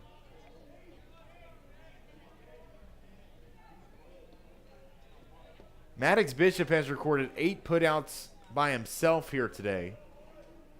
So that's 8 for Tennessee High, the times that they have flied out to center field. For Greeneville, they have flied out to center just twice. Feels like there's been more. Still, 10 flyouts to center field. It's a lofty total. It's 2-0 quickly as Begley falls behind on Gabe Graziano. The senior kicks, delivers the slider in. Graziano, who we saw back in the 5th inning, extend that at bat. The should have been strike called, and then the RBI base knock that brought in the would-be winning runs for Tennessee High. He is 2 for 4 here today with a pair of flyouts to center himself. The count at 3-1. Begley delivers. Graziano fouls it off the screen. A win today also matches Greeneville with the 2 other season win records at 36. They did it back in 25 and 23, both state championship teams. The last 2 here from Greeneville. 3 balls and 2 strikes, the count all filled up. Out of the windup, Begley delivers. Graziano pokes it away and continues his stay in the batter's box. 1 out, nobody aboard for Tennessee High. Greeneville tying it up in the bottom of the 6th. We stay tied at 4 here as we enter the top of the 9th. Begley rocks, winds in the payoff pitch. Ball 4 as Graziano will draw the walk. There was no clear indication whether it was a ball or a strike. Coach Collins yelling from the home dugout, pleading his case that it was a strike. I mean, it looked to my vantage point, and we're going to have to get Seth Charlton's perspective on this one, see if the TrackMan shows where that one crossed. But I mean, it looked to be another strike. A called ball, though, and it allows Graziano to reach safely. The first walk issued by Tegan Begley in his relief, or just the second walk issued from Tegan Begley in his relief. A pitch that nearly clips the same exact spot will be ball 1 on Austin Harbor, the Tennessee High catcher, and the go-ahead run is at first base now after Graziano reaches due to the base on balls. Begley out of the stretch, slides home the 1-0. It's bounced in front of home plate for ball 2. No action in the Greeneville bullpen just yet. Jack Lister is coming to play right field for Greeneville. That came after the Begley change. Other than that, the defensive lineup the same as when we began this game. 8 innings ago. It's been a region title of heavyweight implications, a top 10 matchup in the state between the number 1 and number 8 ranked teams in Class 3A. Begley checks the runner back to first, nothing doing. 3-0 the count lead for Austin Harbor as he sets to step back in. 3 balls, no strikes. Begley fires. Left low for a strike. Okay, thought they were going to call that one a ball as well. Again, the same location there. There's a late strike call. Here's the 3-1 by Begley. A breaker upstairs, ball 4. And Begley can't believe it. That ball was for sure on the top half of the zone, and Coach Andy Collins is going to make his way out onto the field here, have a discussion with Tegan Begley for a mound visit. And all Coach Collins can do is give a stare to that home plate umpire as he has a brief word with Tegan Begley. Just those two currently, and Branton White will make his way from behind home plate to join the 2 in fellowship.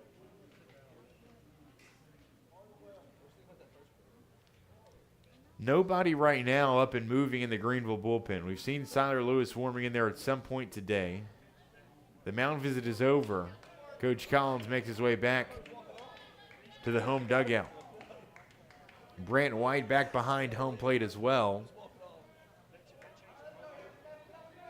Tegan Begley back to the hill. 1 out, runners on first and second. The go-ahead run in scoring position. To the plate steps Collette. Harbor. Harbor cuts through that one. My apologies. Harbor moved to first on the base on balls. This is Collette, who is 1 for 3 with a double and a walk so far here today. First matchup against Begley, he struck out back in the 7th. Very dangerous pickoff back to second there for Tegan Begley as it very nearly got out of the reach of Case Spradlin. He'll toe the rubber again, turns attention back to Collette from the right-handed batter's box. Righty on righty matchup.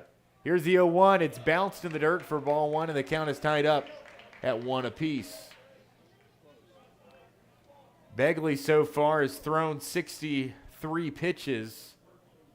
Currently in his 4th inning of effort, has allowed just 3 hits, scattering them, but has walked 3 while striking out 5. Looking for his first strikeout in quite some time, however. And a low ball here will result in a 2-1 count for Collette.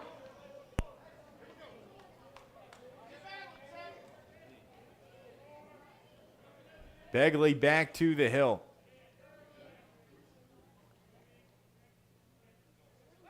Quick pick back to second base. Still no action in the Greeneville pen. This game in the hands of Tegan Begley, at least as of now.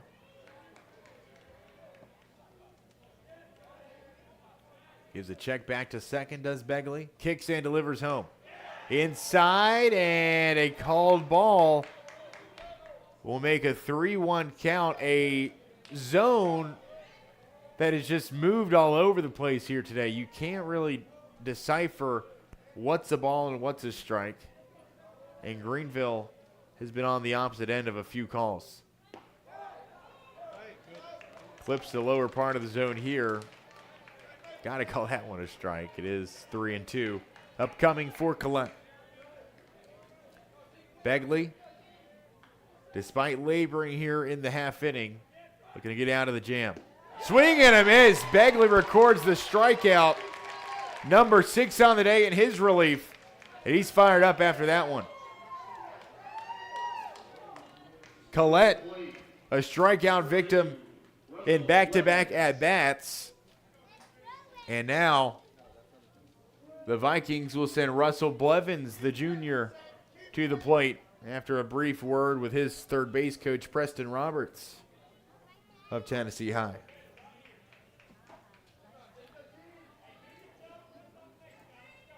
Oh, this one has been an absolute dandy. Mound visit here between Branton White and Tegan Begley. 2 outs, top of the 9th inning. 4-4, we're all tied up. A couple of updates in region championship games across the region. We'll start in Region 1. Again, it was Pigeon Forge victorious over Unicoi County 4-1 in the 2A championship game. University High wins at 10-0 over Hampton in single A. And then your score of note for Greeneville, Gibbs 6, Anderson County 4. So Gibbs will host a sectional on Wednesday. Anderson County will battle with a winner of that Carter and Seymour game to see who will be on the road to the winner of this Region 1 3A championship between Greeneville and Tennessee High. First offering, a breaking ball low, a strike called at the knees of Russell Blevins, and Begley jumps ahead in the count. Heritage also victorious in their other region, Region 3 3A over Alcoa. All but 2 regions decided in the state in Class 3A. So that Sweet 16 is very nearly decided. We have 6 of the 8 representatives of the Sweet 16 already having punched their ticket. A swing and a miss on a ball low, and Begley is 1 strike away from getting the Devils to the bottom of the 9th. Still tied. 2 runners on for Tennessee High. They have left 2 on base, 5 separate innings to end frames. 11 total runners left on base across 9 innings today. Here's the 0-2. Swing, no! Strikeout looking, and Begley records back-to-back Ks to get out of the jam. We're tied at 4 still, and we're headed to the bottom of the 9th. Greeneville will look to walk it off when we come back. 3, 4, and 5, the meat of the order. It's Begley, Harmon, and Crosby when we see you again. Tied at 4 here in the Region 1 3A Championship, Greeneville and Tennessee High from WGRV.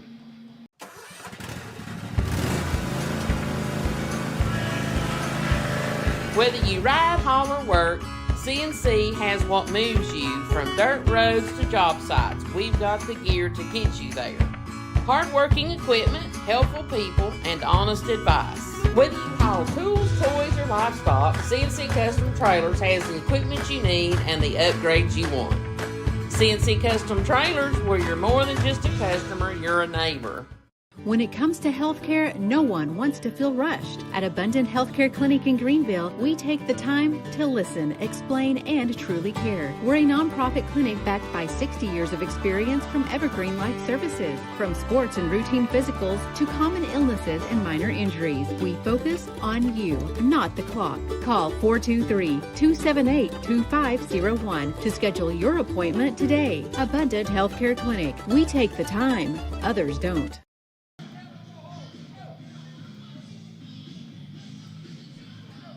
Play for the Greene Devils, number 7, Deacon Bailey. We head to the bottom of the 9th, tied at 4. Begley, Harmon, and Crosby due up to start as we continue our second inning of extra innings here in the Region 1 3A Championship, a matchup between two top 10 teams in the state, and it has lived up to the billing. A repeat of the 2023 title match, and it has been very, very good. Begley sends the first pitch he sees, screaming foul on a frozen rope just a foot to the left of the left field chalk, and the third base umpire waves the arms up in the air. It's a foul ball, and Begley starts behind 0-1. Greeneville looking to match its program record for wins in a season with a win here today at 36. Tie the state championship squads of 2025 and 2023. Now this Greeneville team, they've played a little bit more games than those other two have, and they will have a chance to break that record if they are to get a win here today with 2 games in a sectional series on Wednesday. The loser of this game turns around. They'll play at 7 o'clock tonight against the winner between Granger and Davy Crockett. But the winner will coast into Wednesday's sectional round host with a host site. Begley will wear this, turn into it, and wear it off the elbow guard. And I think Begley has just tied for the team lead in hit by pitch. That's his 3rd time being hit by a pitch here today. It's happening back-to-back-to-back at bats. I think that also ties a state record for hit by pitch in a game. A discussion between Roberts and the home plate umpire. Tegan Begley has worn 17, 18, and 19 off the elbow here this afternoon. And he has tied Grayson Crosby for the team's lead in hit by pitch. 38 combined between the two of them. Begley, the winning run, advances to first base. And Will Harmon steps to the plate from the left-handed batter's box. Here we go. Harmon hitless today. He's 0 for 4. A ground out, now 3 consecutive pop-outs to the shortstop. A second trip back to first base on the pickoff attempt.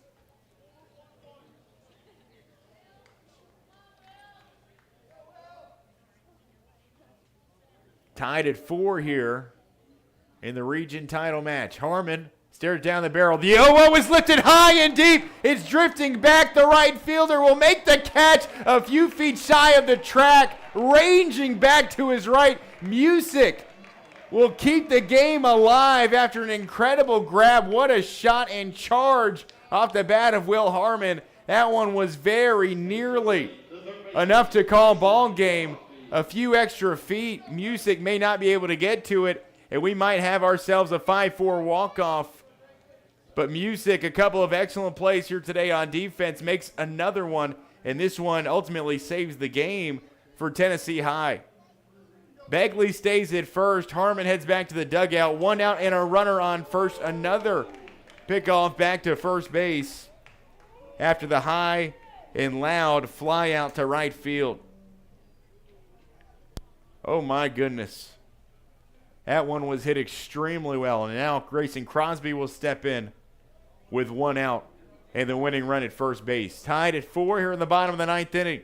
Muncy, again another appeal back to first. Nothing doing. Especially a close eye on Begley, who has stolen 26 bases this season. Good to have him as your lead runner and your winning run there at first. Crosby digs in. So far today, Grayson, 3 straight groundouts to shortstop. The ball on the outside corner. Begley will slide in safely at second, and the winning run moves into scoring position with just 1 out. Crosby, who sees the ball, will jump ahead 1-0 in the count. Begley stands alone at second base as Crosby, the junior, this season with 22 runs driven in, will look to add maybe 1 more to that total to ice this game and to win the game in walk-off fashion. 4-4 here in the bottom of the 9th inning. Next offering is sent high to center field. Brookwell underneath it. Begley going to attack from second. Leaves on time. He'll move standing up into third base. And the winning run is 90 feet away after the high fly out by Grayson Crosby. That's the 11th fly out to center field we've seen between the two sides today.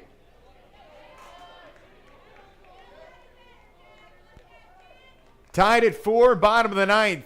2 outs and a runner at third base. Jack Lister will grab the bat for the first time today, batting in place of Sam Thompson in that DH spot in the 6th hole.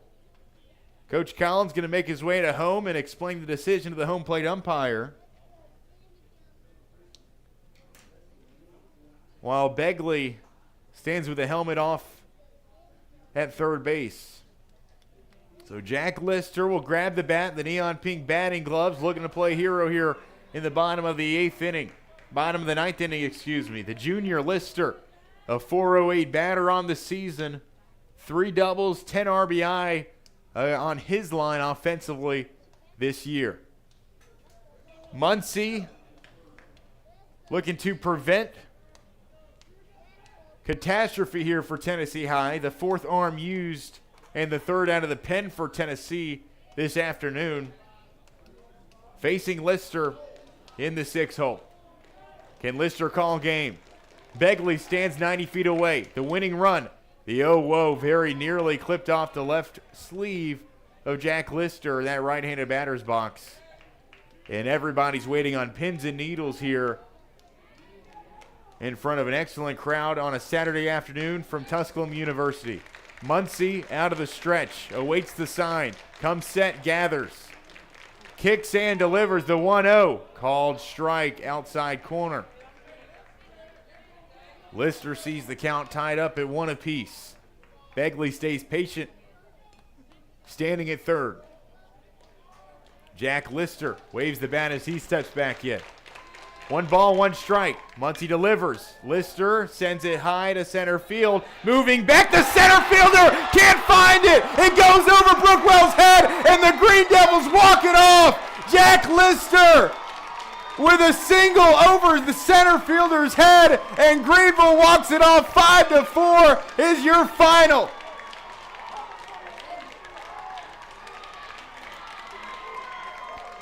A miracle for Greeneville, and it's a 3-peat in the region championship. Number 6 in program history, and the 3rd in consecutive years. It's sweet revenge from 2023. Jack Lister walks it off for the Greene Devils in the bottom of the 9th inning. 5-4 is your final.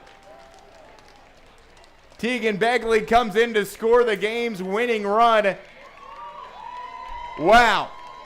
What a barn burner here today from Tusculum University. Tennessee High, an excellent, excellent ball club today, though. Greeneville with just enough magic left to tie it up in the bottom of the 6th. The next 3 innings would go scoreless, and then in the bottom of the 9th, Jack Lister would put a charge on a deep fly ball to straightaway dead center. Brookwell ranging back, couldn't find it. It goes over the head, and the Greene Devils walk it off in the bottom of the 9th inning. Despite being out hit 10-8 today, Greeneville with an RBI single from Jack Lister. of gargantuan measures, and Greeneville has clinched a home sectional coming up this Wednesday. They will play the winner of Carter and Seymour, that game having yet been decided. And Tennessee will have to turn it around. They'll play at 7 o'clock between the winner of our next game, Granger and Davy Crockett. Greeneville victorious, by far the most nail-biting game that we have seen them play in this postseason, but they remain perfect. They win their 5th in a row here in the district and region tournament, and they continue to remain perfect in postseason play. Again, your final, it's Greeneville 5. It is Tennessee High 4 in extra innings, the bottom of the 9th. The walk-off winners, the Greeneville Greene Devils. We'll take a break. Coming back, we'll talk you through it, how it happened, and what transpired in this absolute fanfare here today from Tusculum University. That's when we return. Your final 5-4 Greeneville here in the Region 1 3A Championship from WGRV and Green Sports Zone.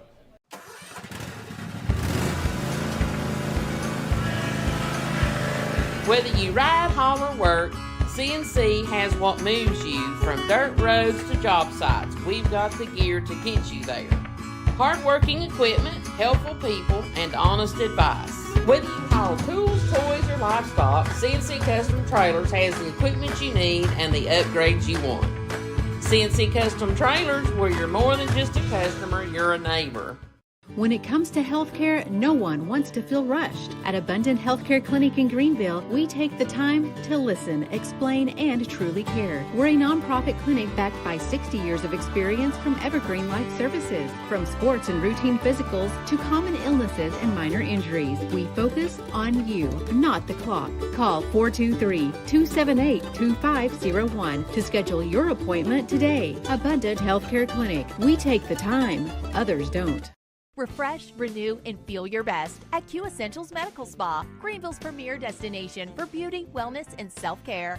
From advanced facials and cosmetic injectables to soothing massages, body treatment, weight management support, IV therapy, and so much more. Treat yourself to a little daycation of relaxation or focus on results with one of their customized med spa packages, all delivered by skilled professionals.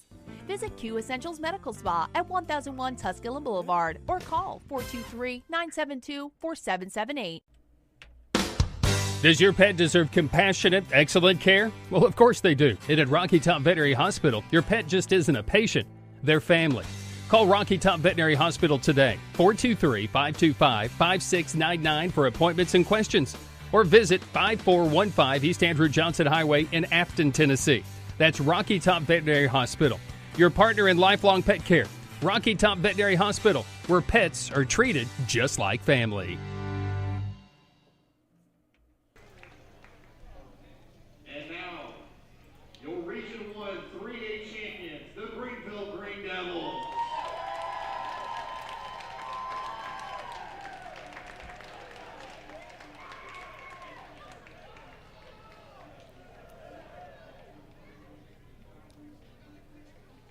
Well, it wasn't without its scares. It wasn't without its difficulty. But lo and behold, the Greeneville Greene Devils have three-peated as region champs as they win for the 6th time in program history. The Region 1 3A champions here today in walk-off fashion. Bottom of the 9th inning, 5-4 is your final. Jack Lister would play hero. A deep fly to straightaway dead center. It would score Tegan Begley from third after Brookwell, the Tennessee High center fielder, couldn't locate it, and it would be an RBI single.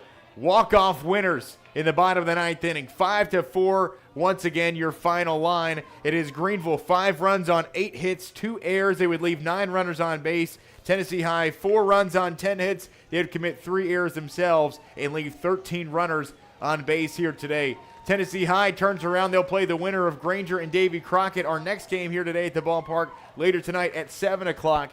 And for Greeneville, it's a home sectional. Home sweet home for the rest of the way. They control their own destiny all the way to Murfreesboro if they so please. 2 wins on Wednesday, and you're headed to Murfreesboro for a 4th straight season.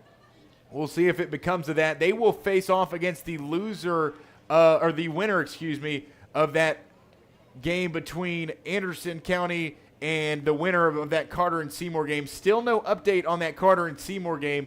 That game began at 3 o'clock, so no final on that one. We know Gibbs is the Region 2 champ, so Gibbs will play host to whoever wins that game between Tennessee High or Crockett or Granger later tonight. We know Gibbs is the host out in Region 2. We know Anderson County, who upset Seymour last night, will be playing for its season survival, and we'll see if Seymour, the 7th-ranked team in the state in Region 2, can battle back and earn another trip to Greeneville and make it 3 straight seasons here at Greeneville and at Tusculum University on the road in the sectional. But Greeneville will host a sectional for the 3rd straight season after walking it off in the bottom of the 9th inning. Let's talk about it. Greeneville with win number 36 on the season. It ties a program record for wins in a season, tying 2025 and 2023. And 23, where the Greene Devils went 36-4 to capturing the school's 2nd state championship. That team still has the win percentage record. I'm not sure if that one might ever be beaten. And then 2025 last year, where the Greene Devils went 36-9. You're now 1 game shy off of that record, now at 36-8 on the season. How will this season end? The other 2 ended, as we know, golden as state champions. 2 of your 3 state championships have come when your team has won 36 games. We'll see what becomes of it this year. We know your road is a lot easier at home, and we know the Greeneville Greene Devils will play host to whoever comes out of Region 2 coming up on Wednesday night from Tusculum University. Wednesday, May 13th, Greeneville will open up the Class 3A sectional, and it's right here at home from Greeneville, Tennessee. Greeneville 5, though, Tennessee High 4. Let's talk about the game itself. The all-tournament team announced just before we went back on air are all-tournament team selections from Greeneville: Will Harmon, Randon Fillers, and Maddox Bishop. They're your all-region tournament team, and the tournament MVP, to no surprise, Tegan Begley, for what he was able to do in this year's tournament. 2 triples last night at the plate to go along with 3 RBI and a run scored. He scored or brought in every run in last night's 4-3 win over Davy Crockett. Today, stellar as well, in a different way. He was 0 for 2 at the plate, but he would drive in 2 runs on an RBI hit by pitch back in the 6th and a RBI ground out back in the 1st inning. He was hit by pitch 3 times today. It would tie a state single game record, and it would also tie him for the team lead in hit by pitch, with Grayson Crosby now at 19 on the year. But Tegan, his main work came on the mound today. In place of Randon Fillers, who goes 5 innings, he allows 7 hits, 3 runs, all of which were earned. One of those came whenever Tegan Begley came in and would inherit that runner, but Fillers would end up scoring, or it would go against the line of Fillers. He would strike out 2, he would walk 3, would Randon Fillers. Tegan would come in, he'd throw 4 innings, scatter 3 hits, strike out 7 against just 3 walks, allow 1 run, which was unearned, by the way, and he would absolutely mow through the rest of that order, pitching zeros in the top of the 7th, 8th, and 9th inning en route to today's 1-run victory in extra innings. A hat tip to the tournament MVP here in Region 1 3A tournament. That is Tegan Begley for his efforts here in this 2-day span. Pretty good, if you ask me. To score or drive in all of your runs yesterday, to drive in or score more than half of your runs today. Greeneville scores 9 runs in the region tournament this year, and Tegan Begley drives in 7 of those 9 runs in your 2 games here in the region, as well as his work on the mound here today. Greeneville was taken to the brink, though. By far, the closest games we've seen in this postseason have come in back-to-back nights. The 4-3 decision over Crockett last night, and now the 5-4 win in 9 innings here today from Greeneville. It wasn't without its difficulties, as we opened up with, but my goodness, is it sweet when you get to walk it off, and it comes off the bat of Jack Lister in a pinch hit spot, his first at-bat of the ball game, straight away dead center, a ball that travels, we'll call it 375 feet in the air, has Brookwell winding back, couldn't locate it in time, and it scores Tegan Begley from third to walk it off for the Greeneville Devils.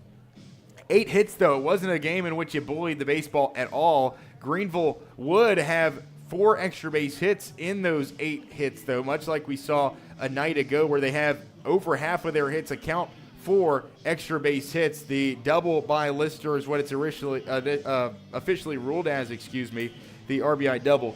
That is to end the game on the spot. You'd also have a double by Case Spradlin, a double by Maddox Bishop, and a triple by Kane Ricker. The team's leader in triples will record his 4th triple of the year, and the district offensive player of the year with another big day here on the second day of the region tournament. Maddox Bishop and Kane Ricker, as well as Sam Thompson with multi-hit days. Thompson would go 2 for 4. Ricker would go 2 for 4 as well. And Bishop would go 2 for 3 with a run scored. You'd have 2 runs driven in by Teagan Begley. Other than that, runs knocked in by Lister, by Ricker, and by Bishop here today. 2 walks drawn today as well by Bishop, who reached base in 4 of his 5 at-bats. He would also come around to score a run as a part of Greeneville's 5-run production here today. You'd have stolen bags from Crosby, Bishop, and Begley. I think the real star of the show, though, your pitching. You showed how you can come in and dominate with your Game 1 starter and Will Harmon and trot out your number 2 arms out there in whatever order. Today was Fillers and Begley. Fillers with 5 innings of 3-run baseball, and Begley would close the door with 4 innings of 1-run baseball, striking out 3 while allowing just 3 hits. We'll take a look at some score updates around the area before we leave you on our airwaves here today. Really appreciate everyone for tuning in here for a Saturday afternoon, a very long game, near 3.5 hours of game time here on this Saturday championship outing. It goes extra innings, and Greeneville is victorious 5-4. Glad you could be with us for all of it. There is an upset in the Region 1 4A championship as Science Hill takes Dobbins Bennett down. The upset sees Science Hill holding on to victory 7-5 in the Region 1 4A title match. Greeneville, of course, winners in 3A. In the Region 1 2A championship, it was Pigeon Forge over Unicoi County 4-1, and University High would get past Hampton 10-0 in the Region 1 Single A championship. Still to come in the 4A eliminator, it's William Blount and Jefferson County, a game that started back at 3 o'clock. No update on that one just yet. David Crockett and Granger will play here in 3A. A winner will advance, and they will face off against Tennessee High later tonight at 7 o'clock. You've got Washburn and Cosby in a Region 1 Single A elimination match, and West Greene and Eagleton Academy. I have not seen an update on that one, but I'm sure I could get it. That game is probably just about over now, or at least past halfway done, and we'll go get a update for that one. I'm sure it's okay. Yeah, so it's well underway. In the bottom of the 4th inning, it's West Greene 3, Eagleton 1.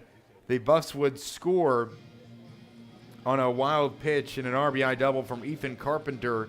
Another big day from the Buffs, and they could get their season extended by at least one more game. They would have to turn around and win tonight at 6 o'clock against Unicoi County if they were to win that game against Eagleton Academy. But we will see. That game is TBD. Buffs lead it currently, though, 3-1 over Eagleton Academy with their season on the line. So we'll keep you in the loop if we see another update in that West Greene and Eagleton Academy game. As of now, middle 4, it's 3-1 West Greene. Over in Region 2, and this will be all we look at, earlier today was Farragut falling to Oak Ridge as the Wildcats enact revenge 8-4 in the Region 2 4A title match. 2 teams that Greeneville played this season, and they were 0-2 against them. 2 of the top teams in order in the Class 4A poll. Farragut, of course, the 4-time defending state champions, looking for 5 in a row, something that's never been done in the state of Tennessee. They will have to be on the road in the sectional, though, as they lose today to Oak Ridge. Gibbs victorious in the 3A final, 6-4. We already told you Gibbs will host whoever wins out of this 3A bracket later tonight. So Tennessee High will face off against the winner of Granger and Crockett, and the winner of that game will go on the road to face off against Gibbs. It won't be Greeneville this time like it was back in 2023, but instead it will be either the one of the 3 of Tennessee High, Granger, or Crockett. It'll be Anderson County against the winner of Seymour and Carter later today. Seymour upset last night 3-2 over Anderson County, so they'll be fighting for their season in back-to-back games here today. In the Region 2 AA championship, Sweetwater gets by Kingston 4-3, and in the Region 2 1A championship, Coalfield routs Wartburg 10-0 in run rule fashion, and that is all up to date in Region 2. And I just took a peek over to 3A because this was of interest to me. you had Heritage dominate Alcoa 14-3, a Heritage team that Greeneville is all too familiar with. They faced him back in the TBCA tournament at Bearden High School, or the ETBCA Classic at Bearden High School earlier on April 11th. That was that game in which they lost to Heritage 8-1. Since that game, they have lost just 2 others, one of them being against Oak Ridge, another one being against Knox Catholic on Senior Day on the penultimate day of the regular season. But that would be the end of the losing for Greeneville. They have now won 6 straight and 5 straight in the postseason, and a Greeneville team who will turn its attention back here, Tusculum University, come this Wednesday, May the 13th, where they will face the winner out of that Region 2 bracket, and it will be either between Anderson County, Seymour, or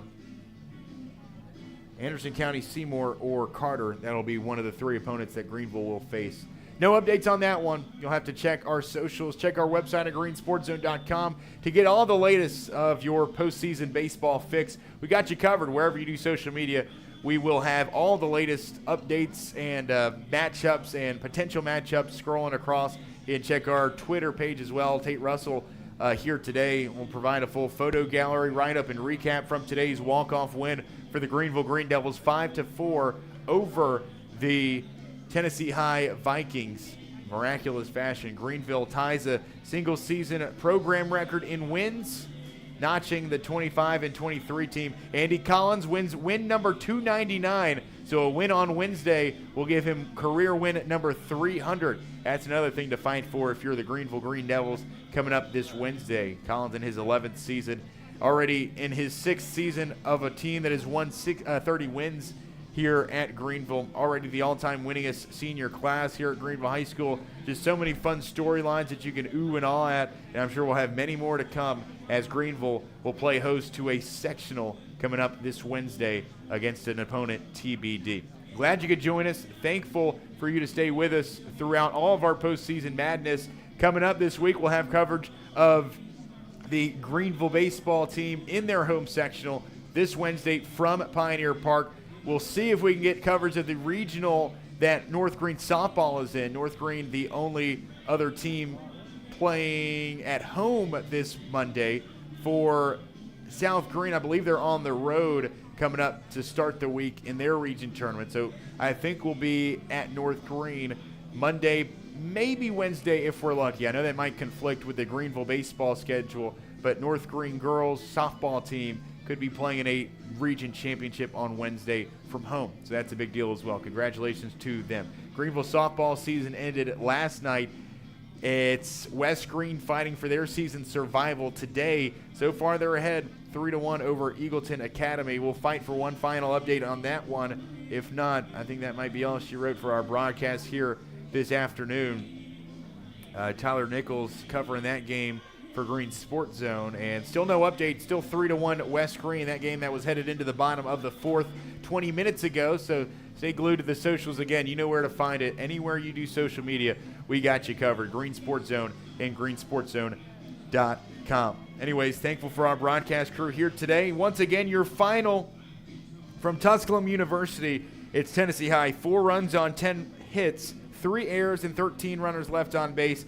Greeneville, 5 runs, 8 hits, 2 errors, 9 left on base, and 1 glorious walk-off in the bottom of the 9th inning. Off the bat of Jack Lister to bring in the deciding run in the bottom of the 9th, which was Tegan Begley. Greeneville now 36-8 on this season. They will play at home for 2 on Wednesday in a best 2 out of 3 sectional here from Tusculum University. For our entire crew, for Johnny Painter and Jimmy Bowman, Tate Russell, who are all here today on behalf of Green Sports Zone. For Scott Anthony, our championship producer back in studio, I'm Matthew Palazzo saying so long, good afternoon, and God bless from Pioneer Park.